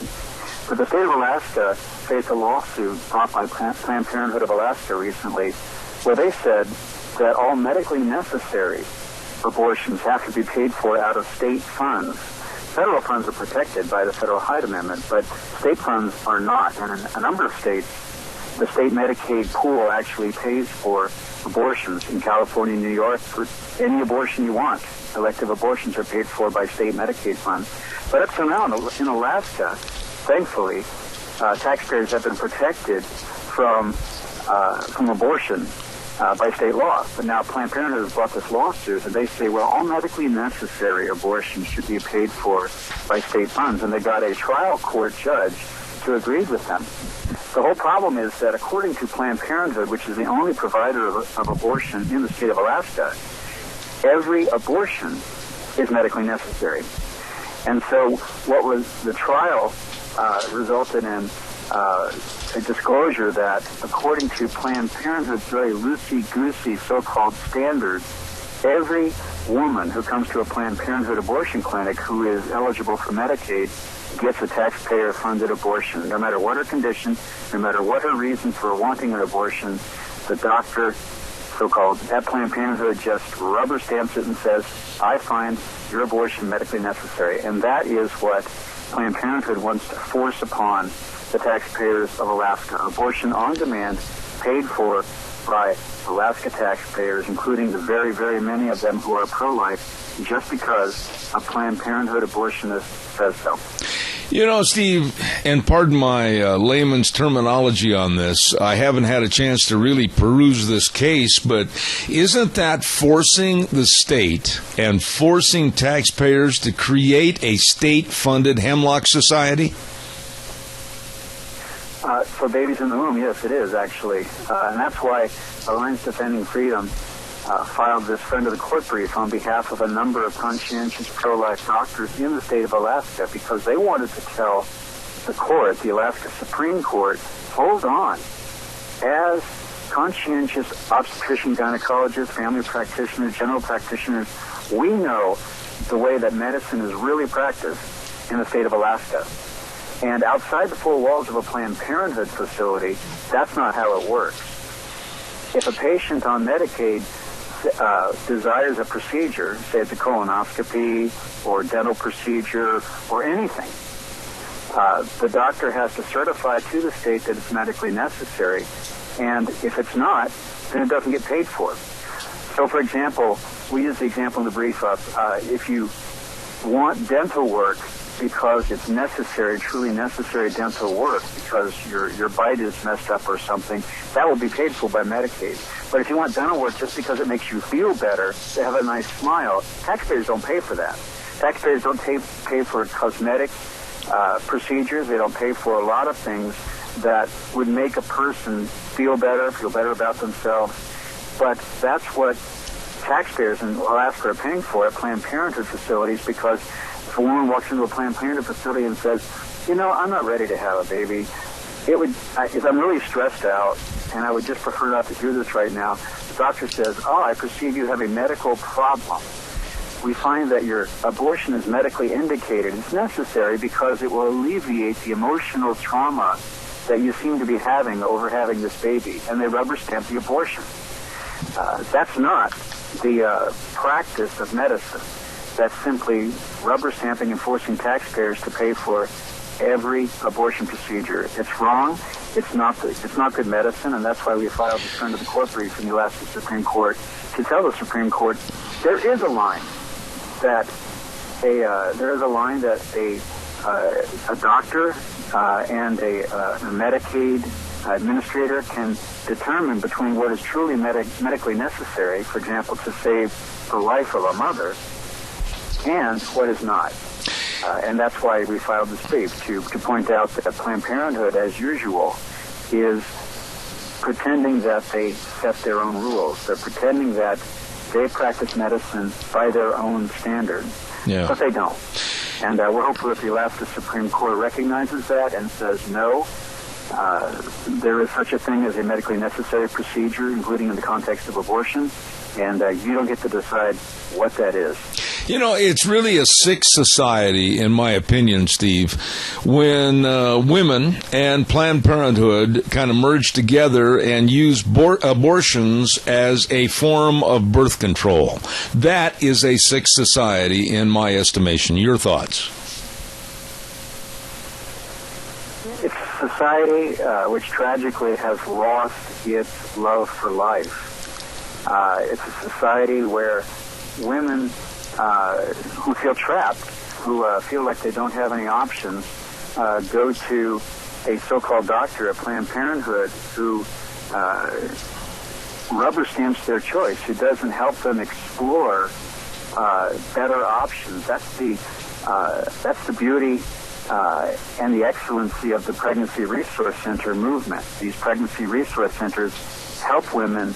They bring a community around them. They show them that they do have better options, and they help them exercise those options. But tragically, not enough women find a Pregnancy Resource Center. Too many of them are trapped in an abortion clinic. They don't know that there are other options, and that's what happens. They're told, yes, you really only have one option, and that's abortion. And you're right, it's a celebration, unfortunately, of death. It's an inability to believe in the future, to believe in the power and the beauty of the life that God gives us. And that's why our Alaska physicians, our pro-life physicians, want to show the court that there not only are other options, but there are medically better options.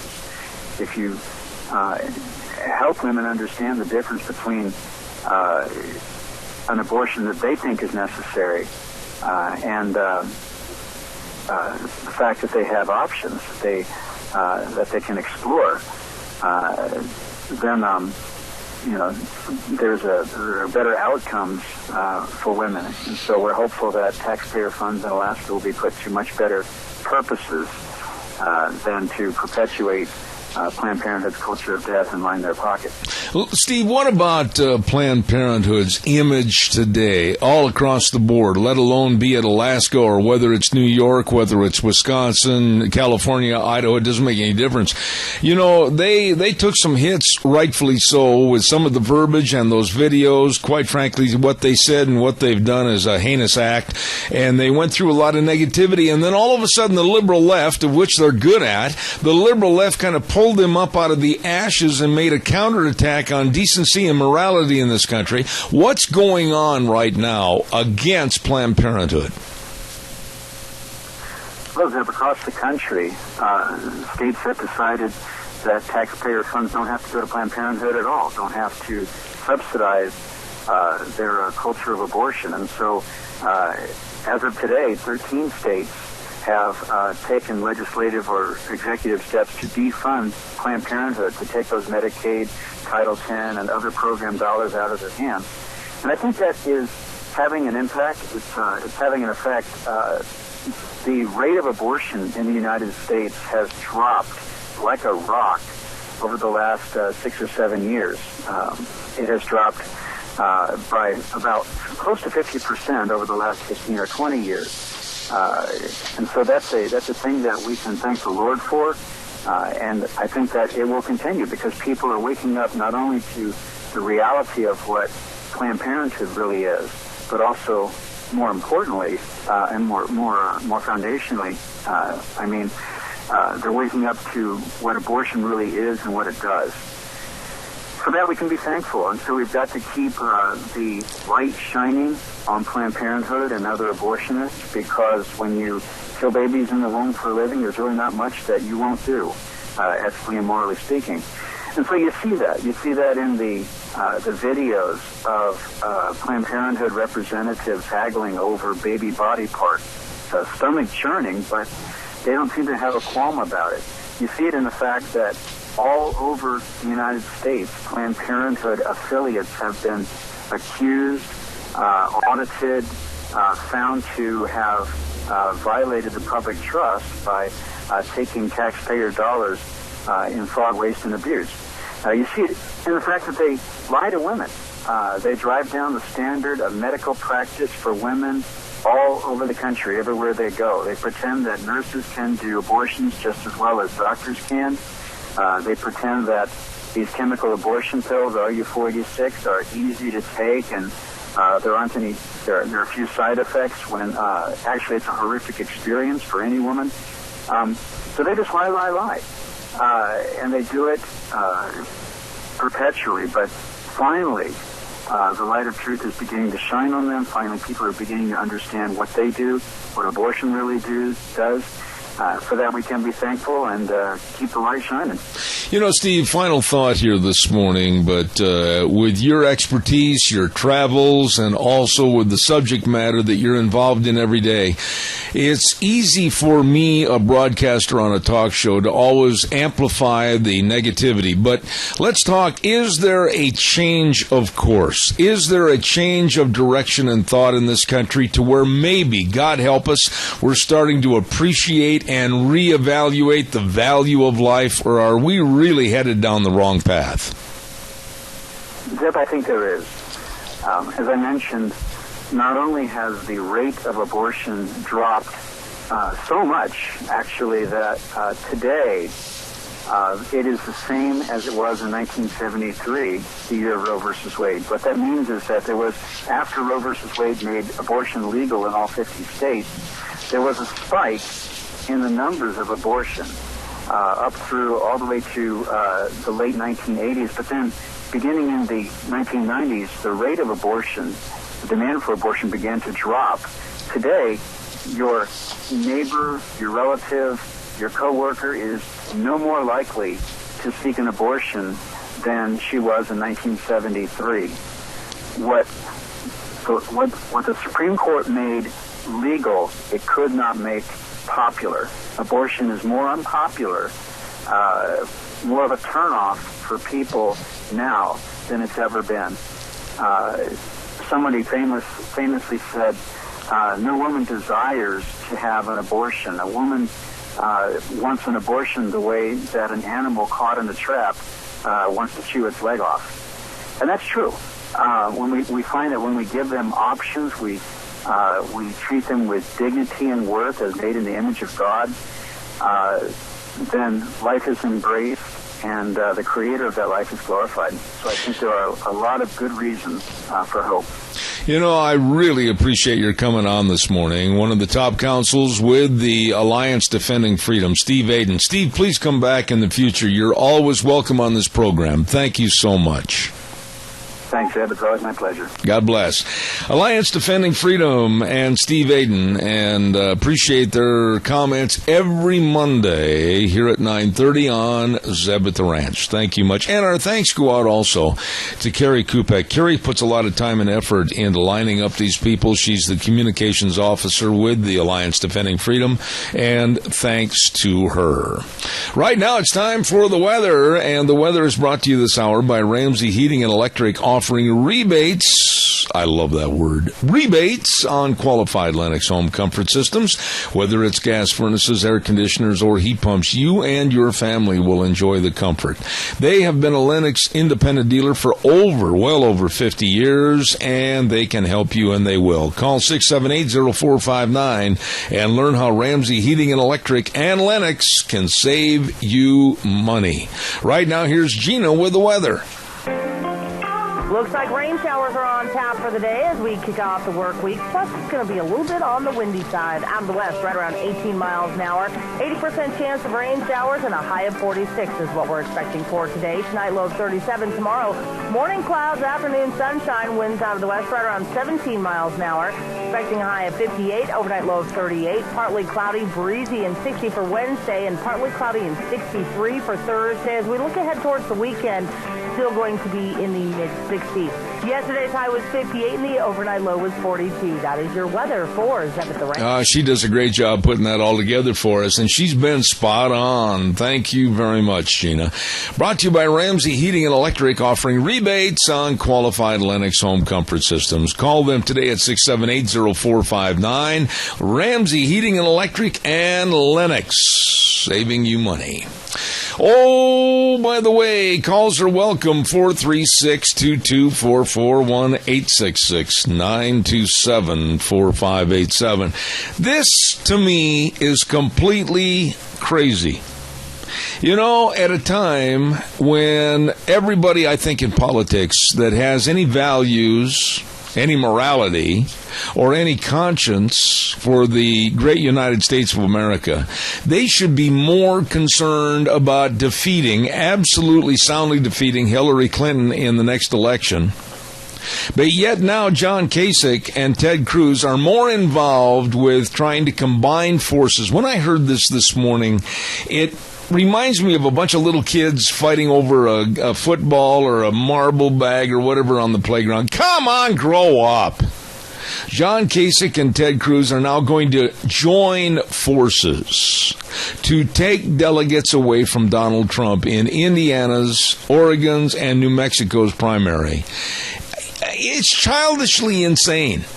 We're on the other side of the spectrum to the left. The insidious, real she-devil, Hillary Clinton, is just sitting over there laughing, as are the Democrats in general. Caller, I'm going to be right there. Promise, I want to get you on the air. Just give me 30 seconds. Don't forget the Goodie Shop, 133 West Main in Burley. Number to call, 647-0106. Treat your mom to a goodie basket. Oh, my goodness, with all the candy kisses and the cookies and the brownies and the treats. She's going to love it. Or maybe a special Mother's Day mug.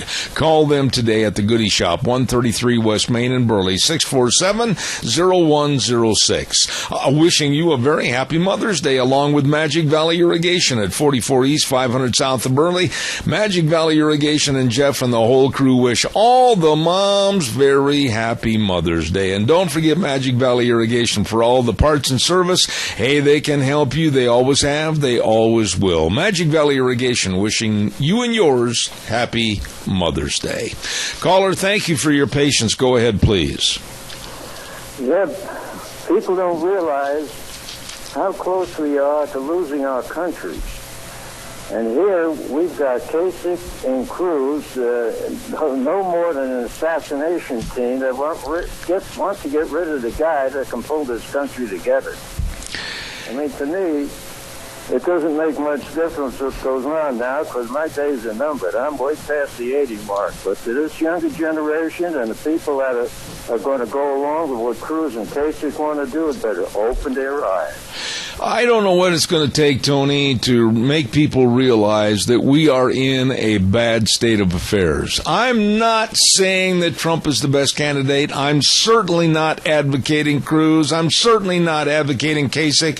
I'm just saying that as Americans, we better stand up, stand united, and we've got to defeat the real devil and evil out there, which is going to be a 4-year continuance of Obama, only worse, underneath the directorship of Hillary Clinton.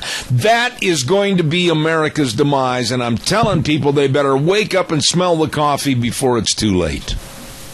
I think what's going to happen is things don't straighten out.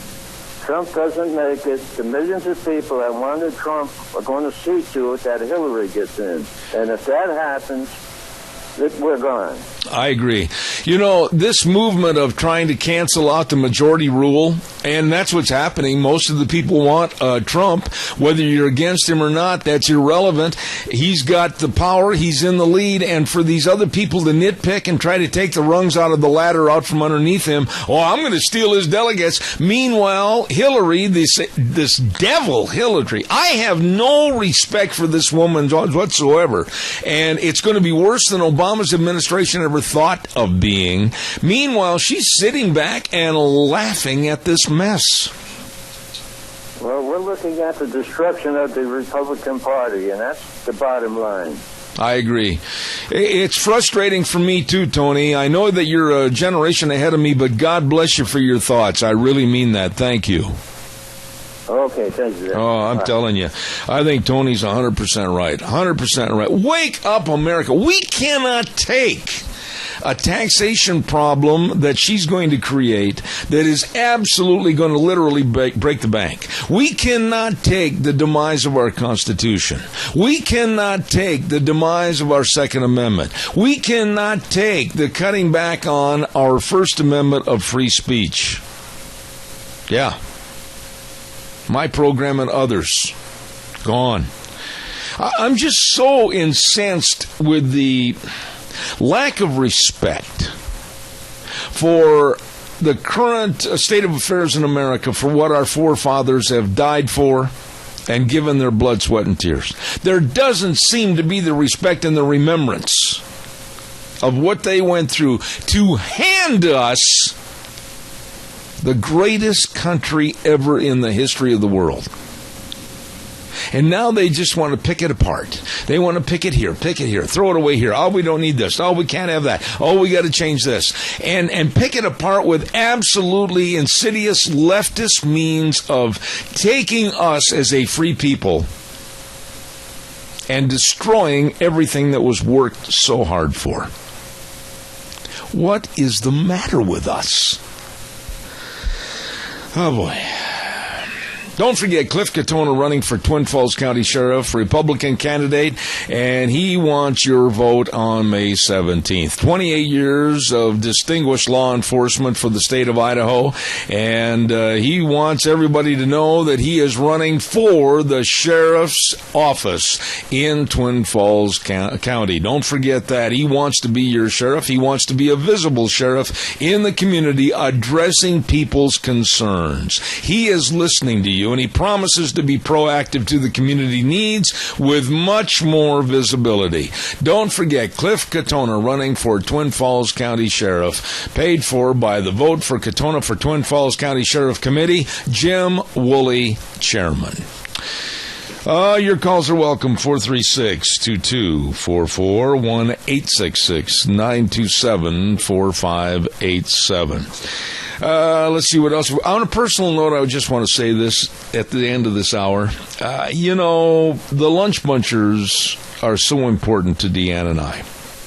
And when one of them gets sick or one of them passes away, it's like losing a member of our family.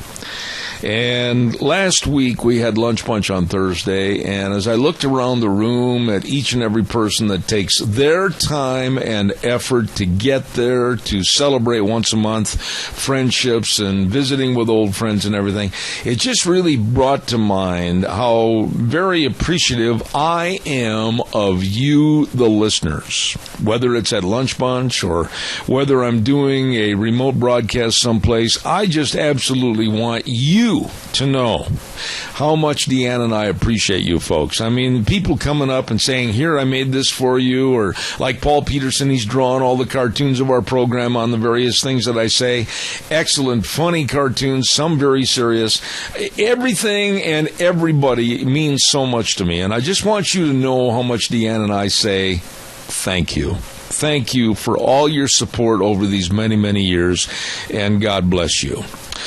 Coming up next hour, we are going to have at 10:06 a candidate for the Idaho Supreme Court, Mr. Clive Strong, is going to be on our program. And I really don't know that much about the Idaho Supreme Court. I really don't know about what they do. I don't know about a day in the life. We're going to find out all that from Clive at 10:06 this morning. And then a very, very interesting segment at 10:30. If you do not believe in global warming like I do not, and I will not be coerced by the left to believe in it, Matt Briggs is going to be on our program. He's a climatologist and a meteorologist, and he's going to tell us the straight truth. Right now, we're going to send it back over to Wheels for this good word, and he'll take us right to CBS News. Well, here we go. Hour number 3, Zeb at the Ranch. Good morning to you. Kind of a wet day out there, and it's going to be for the next couple of days. I'm Zeb Bell, Zeb at the Ranch, with our major sponsor, your Magic Valley Les Schwab Tire Centers. All 7 locations serving you, along with some of our great advertisers like Western Way Services, always at your disposal, 734-6969. Right now, I'm going to ask my engineer Wheels to play this political announcement for Roy Prescott. With over 40 years of dedicated community service, new Roy Prescott brings experience to real issues facing Jerome County today. Roy Prescott, the Jerome County Commissioner. Responsible leadership for a better Jerome County. And thank you very much, and welcome back. Don't forget Lennox Home Comfort Systems, offering rebates on qualified Lennox Home Comfort Systems, Ramsey Heating and Electric at 2600 Overland Avenue in Burley.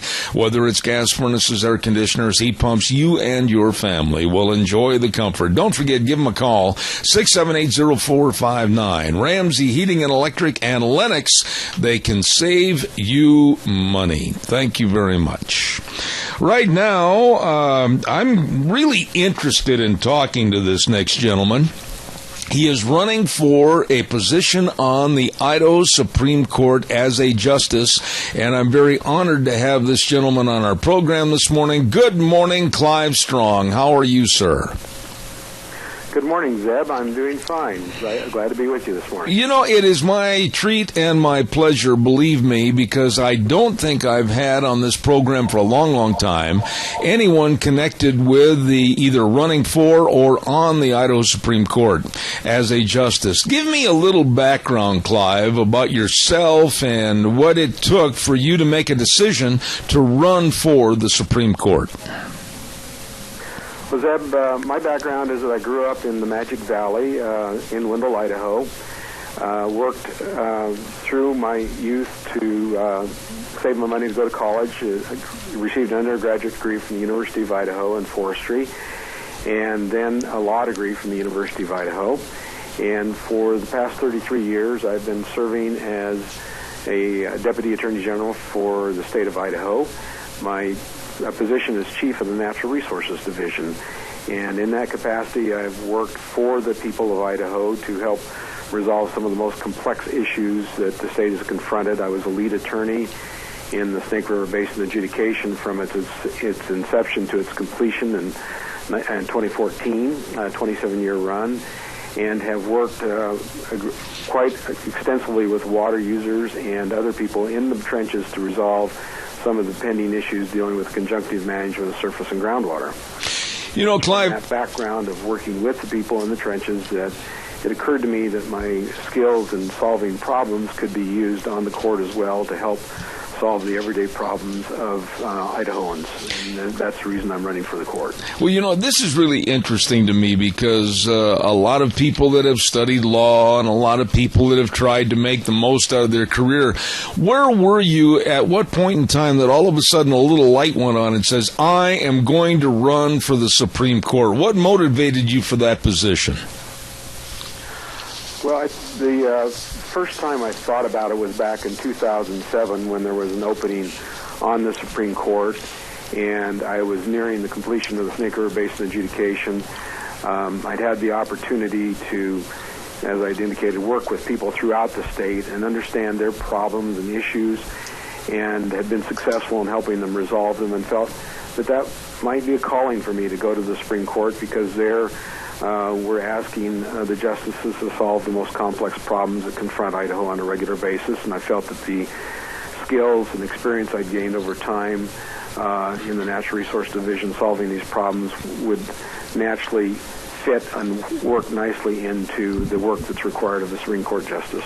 You know, explain that to me a little bit, if you would, sir. I mean, what is a day in the life of a Supreme Court justice? I mean, I've got this picture in my mind's eye to where they're sequestered in a little room wearing black robes, and somebody brings them trays of food so they can't intermingle with the outside world. What's it really like? It's quite a bit different than that. Certainly it's a cloistered life in the sense that you're set apart from the rest of the public, reading the briefs that have been submitted by the parties, trying to understand the facts in the case and also the law that's being applied. And then after you have that information in your mind, then you go into what they call the oral argument, where the parties get an opportunity to come in and explain to the five justices what they think are the merits of their case, what's the strengths and weaknesses, and then from that we then evaluate those arguments and make a decision. So Okay. It's a very, very formal process, but nonetheless one in which we get to engage directly with the parties to understand their concerns and interests. Very good. We have a caller with a question for you, sir. Caller, go ahead, please. Oh, yeah, I was wondering who he was running against and if there are any other new candidates for the post. All right, I'll have him answer that on the air. Clive, if you would, please. Sure.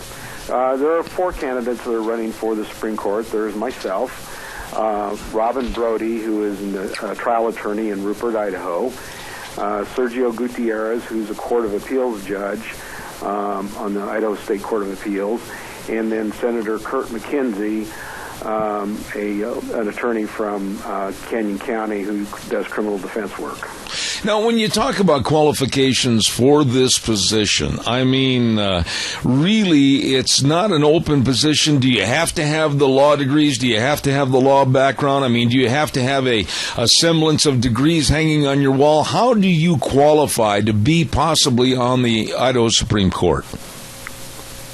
Well, aside from the constitutional requirements that you be over 30 years of age and a practicing attorney in Idaho, the real qualifications for serving on the Supreme Court is an ability to look at people's problems in a fair and objective way and apply the law as written. The Supreme Court, or the judiciary, is a limited function in that what the judiciary does is it interprets the law as written. It doesn't make policy. Our job is simply to apply the law to the facts and render a decision that resolves the problem for the benefit of the parties that are before the court, and also create precedent for future parties as they're trying to move forward with disputes they may have. Clive, is the mechanics and workmanship of the Idaho Supreme Court basically the same as our national Supreme Court? In some ways, it's very similar. The way it works is, and I have had an opportunity to argue 2 cases before the United States Supreme Court, and in that capacity, what we do is we do just like at the Supreme Court level in Idaho. We prepare our briefs, we submit those briefs to the court, then we have an oral argument, and then the justices on the U.S. Supreme Court will render a decision on those cases. It's a little bit different in the sense that the United States Supreme Court is just dealing with federal law, whereas at the state level, we're dealing primarily with state law issues, but occasionally can get into federal law questions. For example, in the Snake River Basin adjudication, we dealt a lot with the issues of Federal Reserve water rights.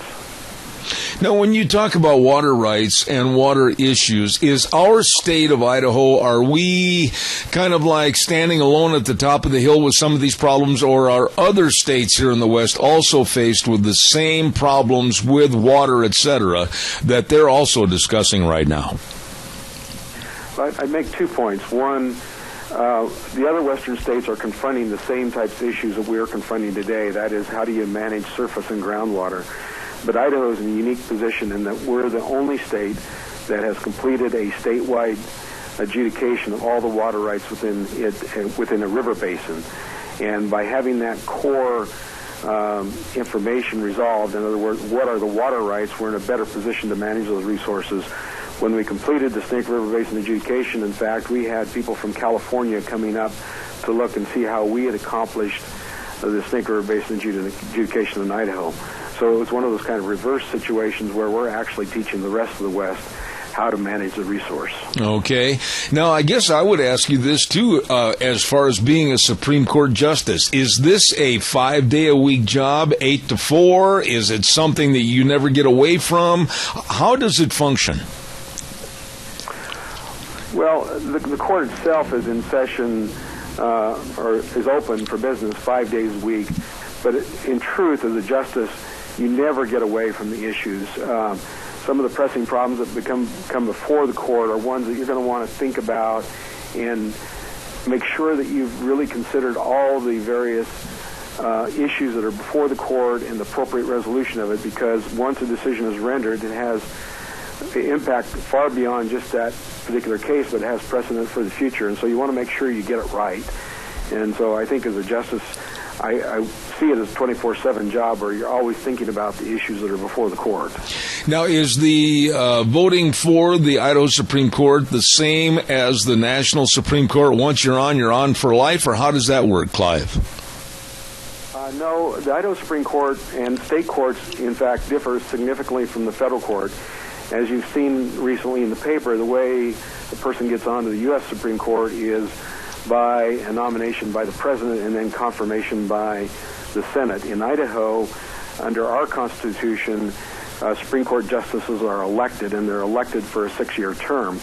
And probably another kind of oddity is that we run as nonpartisan. We're neither Republican nor Democrat. We're simply a nonpartisan position. And the justices are elected in the primary. If one justice gets 50% of the vote plus one, or one of the candidates gets 50% of the vote plus one, then that candidate is elected to the Supreme Court. If in this situation where we have 4 candidates, if no candidate gets 50%, then the top 2 candidates would face off in a runoff in the general election next November. I see. And for final thoughts here this morning on my program, I'd like you to tell my audience why, quite frankly, they should vote for you for the Idaho Supreme Court Justice. Well, several reasons why I think I'm the most qualified person to serve on the Supreme Court. First, I am a native Idahoan. I understand Idaho's problems. I've practiced throughout the state of Idaho and understand how there are regional differences, both cultural, economic, and social differences that are going to be important for someone to understand on the court. I've also had an extensive experience working in the trenches with Idahoans to solve problems. Worked on, for example, resolution of the water rights claims for the Native American tribes in the state of Idaho. We've successfully resolved those through a negotiation process. I've had extensive litigation experience. I've argued 2 cases before the United States Supreme Court. I've argued numerous cases before the Idaho Supreme Court, so I'm very familiar with the appellate process. I have a long history of defending state sovereignty, which is an important issue for Idaho, to make sure that we protect the sovereign rights of our citizens. And in addition to that, through my 33-year history of the state, I've developed a reputation for fairness, impartiality, and an appreciation of the limited role of the court, that is to interpret the law and not to apply it. I have over 200 endorsements from major interests throughout the state. Governor Kemp Thorne, Governor Andrus have endorsed me. Speaker Betke, former Speaker Newcomb have endorsed me. I have endorsements from ranchers, water users, both surface and groundwater, who have been in odds with another, are endorsing me for my candidacy, as well as business and other educational and private interests. So I feel like I have a broad base of support that makes me the most qualified applicant for the court. You know, Clive, you mentioned something, and I don't know if you can elaborate on this or not, and I'm not trying to paint you into a corner whatsoever, but you mentioned state sovereignty, and are you concerned, like I am and many other people, that government, the federal government, is just so far-reaching today that we have to be very, very concerned about more government control on a federal level? Well, as a candidate for the Supreme Court, I'm subject to what's called Canon 5 that precludes me from discussing issues that might come before the court. What I can tell you, however, is that as a justice on the Supreme Court, my job will be to interpret and apply the Constitution as written. And so to the extent that there are constitutional provisions that come into play, the public can count on me to apply that constitutional provision as written, not adding any of my own personal background or interests or positions on that particular issue. Well stated. I wish you the best of success. A very nice gentleman running for the Idaho Supreme Court, Justice Clive Strong. Clive, it was really nice to have you on the program. I know some of your family members, super good folks, and again, we wish you the very best. Thank you for your time this morning. Thank you, Zeb. Take care. Very nice individual. And Clive Strong, running for the position of Idaho Supreme Court Justice. You know, we've got some really good people running for offices all over the state of Idaho. And I'm just really honored that many of them, most of them, quite frankly, in southern Idaho, have taken out ads on this program so that they can get their message out to you. But the bottom line is, all the advertising, all the well wishes, all the different, I can do this, I can do that, means nothing if you don't go vote on May 17th. And that is the urging. I want you to write down right now, if you're looking at a calendar, you're sitting at the Christmas, or the kitchen table, not the Christmas table, the kitchen table, or if you're at your office desk or whatever, turn the calendar ahead 1 month and mark out May 17th as the primary voting day, and don't forget it. Please, we run an ad that is paid for by Senator Kelly Anthem, and of course our dear friends, we thank every one of them, Representative Fred Wood, Speaker of the House Scott Bettke, urging you to go vote. And there shouldn't have to be an urging. For heaven's sakes, everybody should go vote. And don't forget your ID. I overheard a conversation here a couple of weeks ago, and I was just about ready to intercede in the conversation. It was at a restaurant, and they were saying, this one guy said, well, I don't like to take my billfold, and I don't like to have to show my ID. And I thought, for Pete's sakes, what an absolutely childish attitude on voting day. United States of American citizens can go and amplify how they feel at the polls and pick the candidate of their choice, and you can't take 30 seconds to put your billfold in your pocket and show it at the polling place and be proud of who you are. What a ridiculously stupid argument. I don't like to take my billfold. Good heavens. Calls are welcome. 436-2244. 1-866-927-4587. Give me a call. I would love to hear from you. Come on, give me a jingle real quick. And while I'm waiting for your call, I'm trying to look down my list here and find out where I've got to go next. And I will tell you that Scott Yates is not part of the establishment. Scott Yates is going to be running for Cassia County Sheriff. And he wants to serve and represents the residents of Cassia County. He is a taxpayer and an employer, and he wants everybody to be productive and will support those that are. Scott has a different equation for equality. Less crimes, less people in jails equals a more productive community, and he wants your vote on May 17th as the Sheriff of Cassia County, Scott Yates. This is paid for by Yates for Cassia County Sheriff Committee, Treasurer Julie Jaime. Caller, good morning. You're on the air. Thank you for your call. Yeah, the judge said that, well, I guess he's not the judge yet, but that the ones running for that office, none of them are any political affiliation. How do we know we're not voting in a flaming liberal? Do your research, partner. Pick up your magazines, newspapers. Go to your computer. Go to your internet. Do your research like any and all good voters should before they vote for any candidate. Well, it's sometimes a lot easier just to know if they have an R or a D by them. Well, I agree with that, but in this case, it's kind of an apolitical type position, but do your research. I can't stress enough, and I say this many times on the air, you put the onus on talk show hosts to try to give you any and all information, when in many, many cases, it's up to you, the voter, to try to do your own research so that you are educated when you go to the polls. All right, thank you for your call. The people that are running put out, but, it's political BS. Yeah, but if you want me to discern what's political BS, as you call it, or the truth, that's not my job. It's your job to discern and make an opinion. I can sit here all day and say, candidate so-and-so is the best for the job. Okay, so you go vote for him. Then you turn around and say, well, no, I didn't like him. I should have never listened to you. You do your own research, and you'll find out a lot more than you will by listening or reading to anybody else. Thank you. Caller, good morning. You're on the air. Yeah, hey, Zeb. On this taking your ID to the polling place, I agree. It should be that way, and I'm proud to do it. But I got a letter from DOT the other day. I've had a driver's license. And this is the only place I've ever had a driver's license is in Rupert, Idaho, since 1956. but I've got a Class B CDL, and if I want to renew that, I have to take in my birth certificate or,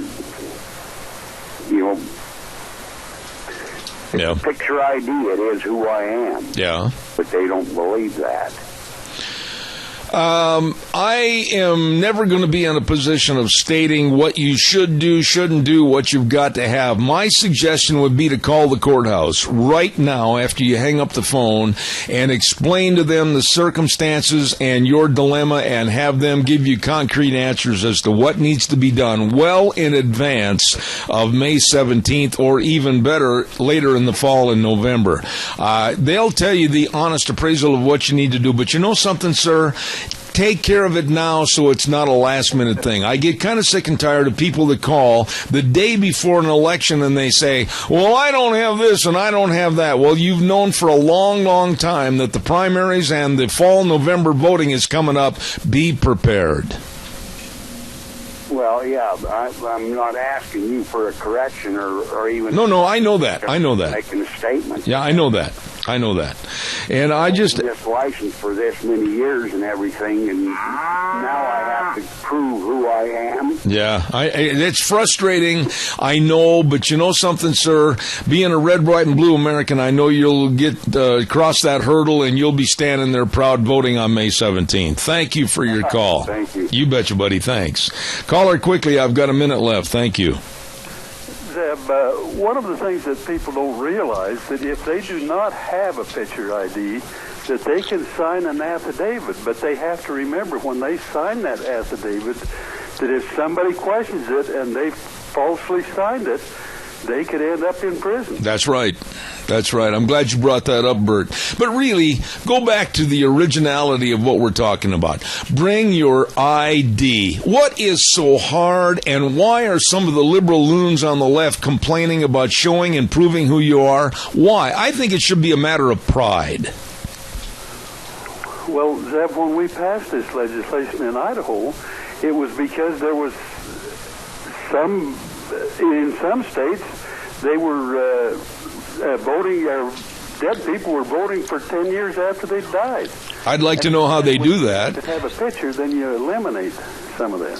But really, why is it on a national level, Bert? Honestly, you hear it all the time before an election. Oh, it's such a hassle to show my ID. You know what? We're giving illegal driver's licenses to illegal aliens in California to the tune of almost 655,000 people. We've got to do something to discern whether they have the voting privileges or not. And I think people should stand up and be proud of who they are and what they represent. Zeb, nobody complains about having to show picture ID when they want to go get it on an airplane. Well, why should they complain if they want to vote? I agree with you emphatically. But let me ask you something, Bert, real quick. With all the illegalities going on in our system right now, especially in California with that kooky, crazy governor they've got down there allowing all the illegals to get these driver's licenses, don't you foresee a major problem with illegality at the voting polls? Zeb, I would hope we didn't have that problem in Idaho, but yes, that's always what happens. Is you think you have things the way it ought to be, and then the crooks get away around it. Well, and for the illegals to have driver's licenses, that's the reason the state of Idaho has never supported that. Absolutely. My dear friend, thank you. I got to run to a hard break at the bottom of the hour. The best to you and Elaine. Thank you so much. People know that they could sign the affidavit. All right, sir. God bless you. Thanks, Bert. Appreciate it. We got to take a quick break. I'll be back in 3 minutes. Don't go away. And now back to Zeb at the Ranch on AM 1230 KBAR. To reach Zeb, call 436-2244 or toll free 1-866-927-4587. And now, here is Zeb Bell. Thank you very much. And right now, I quickly want to remind you on Thursdays we have a segment called Cassia County School Days, and we salute our two sponsors, A Child's World at 1308 Overland in Burley. They've got all the spring and summer clothing, and they've got all the baby wear. They've got all the baby furniture. They've got it all for you at A Child's World, 1308 Overland in Burley, along with Ambulatory Surgery Center at 1344 Highland Avenue in Burley. Number to call, number to remember, 677-8888. For all your outpatient surgeries, give them a call today. Whether it's colonoscopies, whether it is hand, knee, or foot surgeries, they can save you money. 677-8888. Ambulatory Surgery Center and A Child's World, bringing you school days in Cassia County. You know, my take on global warming, climate change, etc., has been one of bunk. I have never believed in it. I do not believe that man can control the cyclical changes of weather. I think that God has his hand on the thermostat, and I'm looking forward to the comments of this gentleman that knows far more about it than I do, and that's Mr. Matt Briggs. Matt, good morning to you. How are you? Doing well. Thanks for having me. Matt, I'm at the end of my rope, and I'm hanging on to the knot from losing my temper at these so-called politicians that somehow they went to the same school that you did, Cornell, and they know more about climate change than you do, and you're a climatologist. You know what's going on. You understand what's going on with cyclical weather patterns, but they're telling us that they're right and people like you are wrong. Go ahead. Oh, go ahead and lose your temper. It's the appropriate response in this case. I don't think anything else is going to work. These politicians, I mean, they jump in because they want control. They want control, and the people that are supplying them with propaganda for these things want to sell government so-called alternative fuel sources. So it's a lot of these companies, a lot of these nonprofit organizations are behind these pushes, like places like Next Gen Climate and the like. They want to addle people's minds with predictions of doom, temperature doom, so that you'll acquiesce when the government says we need to spend so much money, so much of your money, on these new technologies, which coincidentally are owned or in whole or in part by these same people who are pushing these, pushing this propaganda. So it's a question of money on the politicians' part and control. That's what they want. They want the agenda pushed because it is so good for them. Well, you know, here's a guy like you, Matt Briggs, and I'm reading this. You have a degree in meteorology, a bachelor's degree in meteorology and atmospheric physics, and a PhD in mathematical statistics, all from Cornell. Ooh, I am more than impressed.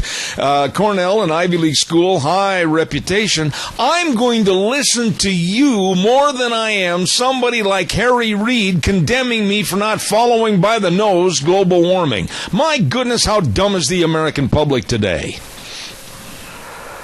Well, not that dumb. Many of the public, there's been a lot of surveys out, they have plus or minuses, but most people don't care as much as they used to. Look, when this stuff first started, people were addled about global warming, and there was some basis for it. I mean, there were some honest scientists out there saying, look, this could be a problem. Even I was on that side of the fence. But now we've passed almost 30 years now, and the theory that carbon dioxide is this terrible molecule has been used to make predictions of future climates. And the predictions are always for temperatures higher than we actually see. Not just a little higher, but a lot higher. And the discrepancy from what the theory predicts and what we actually see is growing wider and wider and wider. Now, this used to be a fundamental scientific precept that if your theory made lousy predictions, if your theory could not match reality, you threw the theory out, or you modified it, or you fixed it. You didn't run to politicians and say, look, you must have, you didn't have politicians saying this theory is true no matter what the reality says, but now it's been turned around. Reality is tossed out, and we have to have this theory, because this theory is so juicy for the politicians. It seems to be a global problem. Therefore, it can only be solved by global measures, and that's the really frightening part. You know, Matt, let me elaborate on my thoughts here a little bit, and then you can tell me if I'm wrong. You know, we need CO2. We need warmer climates. Really, those that are complaining that, oh, it's too warm, we're burning up, is all balderdash. You know, if we turned everything back with a man-controlled, if there is such a thing, to cooler or colder climes, agriculture, food production, people's health, everything is going to disintegrate and be much lower. Why in the world can't people look at this thing and really understand we don't have a problem? It's cyclical weather patterns that we're going through right now.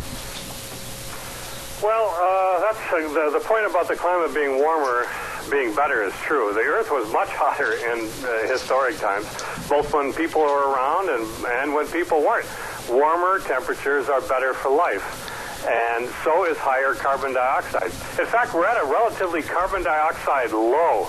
Carbon dioxide, for most of the time humans were around, or at least, you know, for the past, 100,000, a million years, was much higher, 5 times higher than we see now. But the Earth didn't lapse into some runaway greenhouse effect like people are claiming. And there were times in the past where CO2 was 30 times higher than we see now. And what happens is, plants love it. It's plant food. In fact, right now, the Earth has been shown to be greening.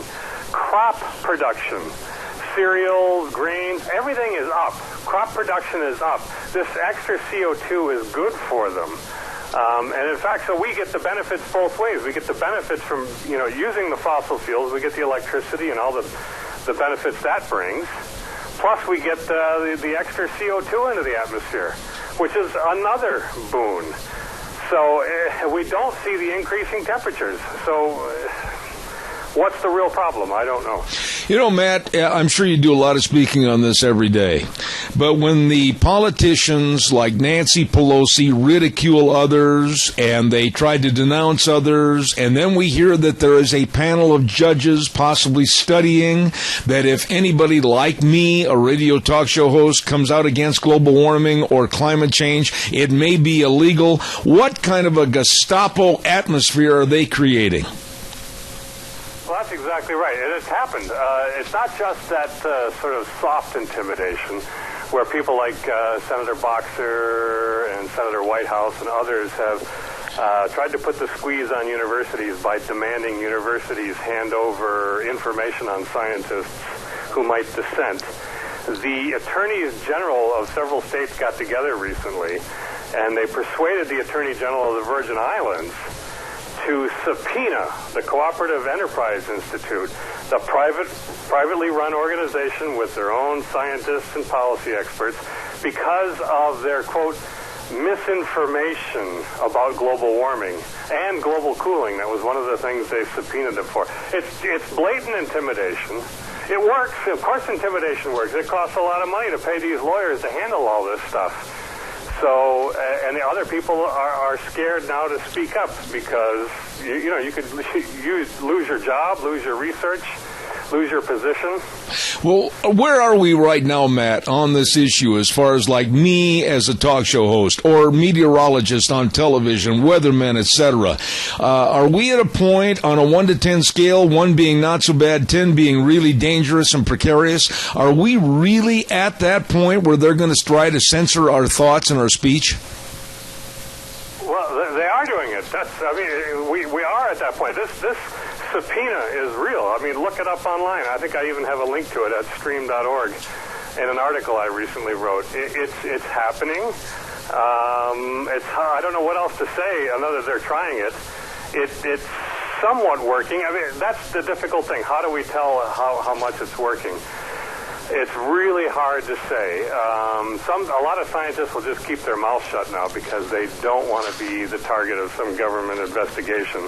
And a lot of these people make their living, as I point out. They make their living with government money. Now, if I were to take money from some private group and I wrote a paper, I'd be obliged to fill out a conflict of interest form because it is seen that this private money might tempt me to shade my research in the direction that the private company would have liked to have seen it. Okay, maybe that makes some sense. But people, when they get government money, they don't have to fill out a conflict of interest form. Government money is seen as pure and untempting. But yet the government, as we've just seen, is fully interested in the outcomes of these things. And it's the government who decides what the research is going to be in the first place, overwhelmingly. Yeah. So why is the government not seen as an interested source here? Why is it not a conflict of interest for a scientist to have his entire salary dependent on these government grants? Of course it is. You know, Matt, when you look at this overall problem, and that's what it is right now, I'm very concerned about climate change, and I link climate change to one word, a 7-letter word, and that is control. Once you control the climate, once you control people's ability to use transportation or grow their crops or whatever, you have complete control over the populace. Am I way off kind of a conspiracy theory, or do you agree with me? That's exactly right. No, it's not because, look, what happened at the UN last week? That Paris climate conference that they had over the winter, they signed all these agreements. The president had his representatives, our president, signed it last week. Just to give the UN just this kind of control, to let them create, innumerable new bureaucracies inside the UN to do just this kind of thing, to control, to monitor, to come up with new regulations. That's exactly what they want, and it's exactly what they're getting.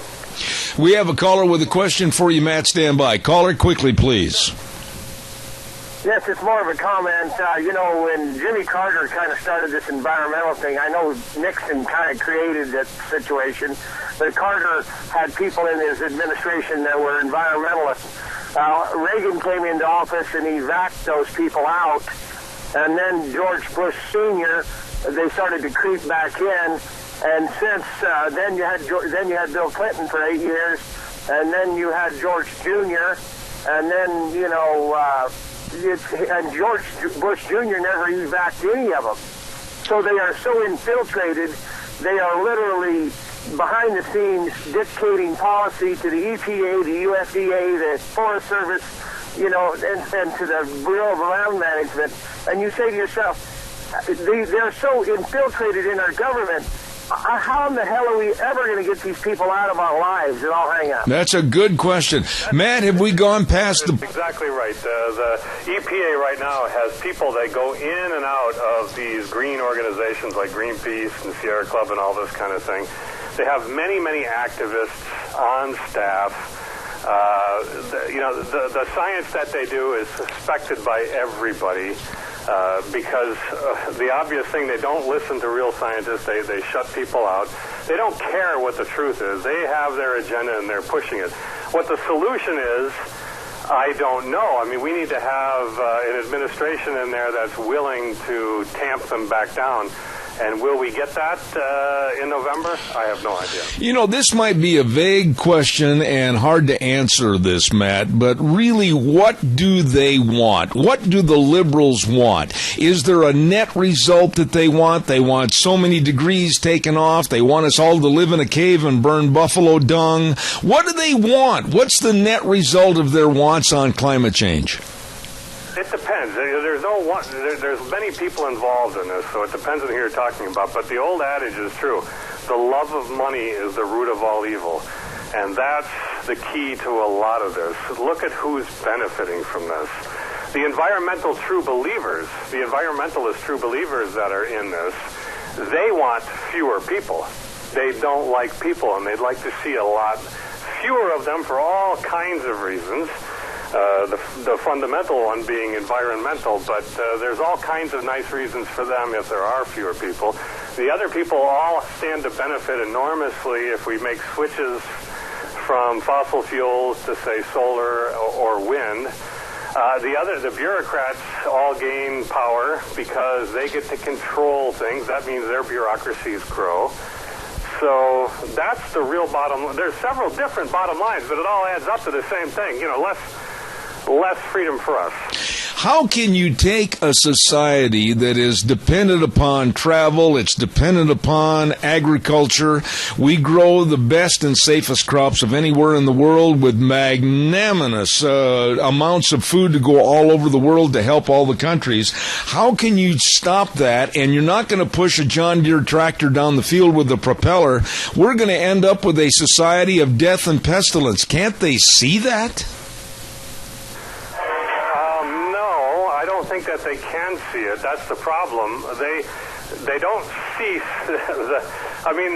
they're subsidizing ethanol, for instance. They're turning food into fuel. Yeah. Now, this ethanol, of course, burns as a fossil fuel does too. It also releases carbon dioxide into the atmosphere. But it's just another instance of who's benefiting. There's these companies, these enormous companies that are largely taking over agriculture, are in line with the government. So it's not just the government, it's the people, it's the crony capitalist system that's built up around the government that supports all of this. Okay, final thought. Let's hopefully have some kind of an answer. This election, I think, is the most critical election ever for President of the United States. And I'm just going to come right out and say, after hearing Hillary and what her thoughts are on global warming and climate change, good Lord, we can't stand another 4 years of that philosophy being enhanced in the White House. Your thoughts? Well, she did say, her own words now, she did say that she would shut down coal companies and coal-fired power plants. So that absolutely means an increase in costs of your electricity, as well as losses of lots of jobs and losses of freedom, and a benefit for those cronies who are sucking up to the government to sell them replacements. I want to tell you how much I appreciate you coming on the program, Matt. You are an excellent spokesperson for this topic, and I certainly hope you'll consent to coming back in the future. Thank you so much this morning. All right, thank you. Thanks for having me. Thank you, sir. Matt Briggs, and there's a straight shooter, and telling it like it is about the phoniness of climate change. And the Democrats and the liberals, they're just all jumping on the bandwagon. Really? We'll talk more about this in the future. You can bet on it. I didn't have enough time this morning to talk to him about what's going on in our schools, universities, colleges, etc., with that keep it in the ground attitude that the millennials, they have no clue what's happening, really, and they're just kind of being led by the nose by the liberal Democrats. We're going to have him back, and we'll discuss that. Oh, my goodness, it's time to get the weather on here. Woo, I'm running late. And the weather's brought to you by Scarro's Meats, 331 North Road, Jerome. The number to call, 324-7657. They are changing the way we eat, one delicious bite at a time. Now, if you got some money back on your taxes and you want to invest in something delicious, how about 70-plus pounds of beef and pork and chicken for only $249 plus tax? Your hometown meat cutter, Scarro's Meats in Jerome. Right now, here's Gina with the weather. Looks like rain showers are on tap for the day as we kick off the work week. Plus, it's going to be a little bit on the windy side. Out of the west, right around 18 miles an hour. 80% chance of rain showers and a high of 46 is what we're expecting for today. Tonight, low of 37. Tomorrow, morning clouds, afternoon sunshine. Winds out of the west, right around 17 miles an hour. Expecting a high of 58. Overnight low of 38. Partly cloudy, breezy, and 60 for Wednesday. And partly cloudy and 63 for Thursday. As we look ahead towards the weekend, still going to be in the mid-60s. Yesterday's high was 58 and the overnight low was 42. That is your weather for Zeb at the Ranch. Very well done, Gina. Thank you so much. Scarro's Meats, 331 North Road, Jerome, 324-7657. Oh, my. They are changing the way we eat, one delicious bite at a time. Thank you very much. Want to remind you again, the Relay for Life, Minnecasia Relay for Life, is going to be held on June 18th. Mark that on your calendar. air. We're going to be having those folks on the air many, many times prior to June 18th. It's going to be at the Burley High School football field, and the theme for this year's Minnecasia Relay for Life, May the Cure be with you, and we certainly hope it will. Thank you so much, and we're going to keep promoting that all through and up until June 18th, Minnecasia Relay for Life. Calls are welcome, 436-2244, 1-866-927-4587. I want to take a look at what we're going to have on tomorrow.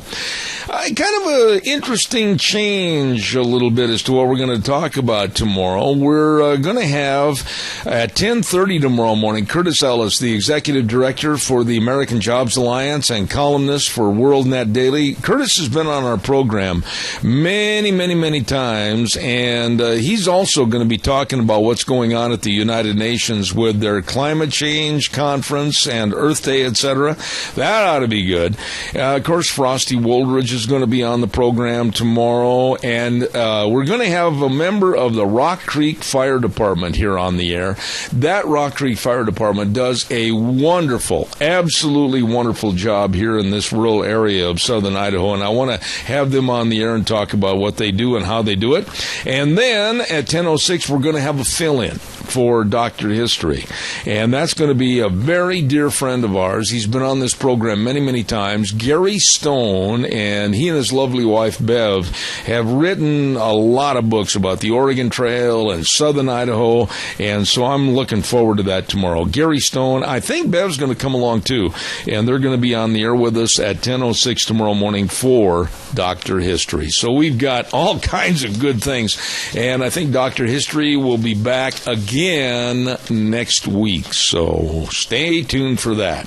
Let's tell you a little bit about our major sponsor, and that's, of course, your Magic Valley Les Schwab Tire Centers, all 7 locations. Now, you need tires. You're going to go to Granny's back at Gunnison, Colorado, or you're going to see Aunt Martha and Uncle Fred back in Miles City, Montana way. Hey. They've got all your tires, many of which are on sale right now for your cars, pickups, and SUVs.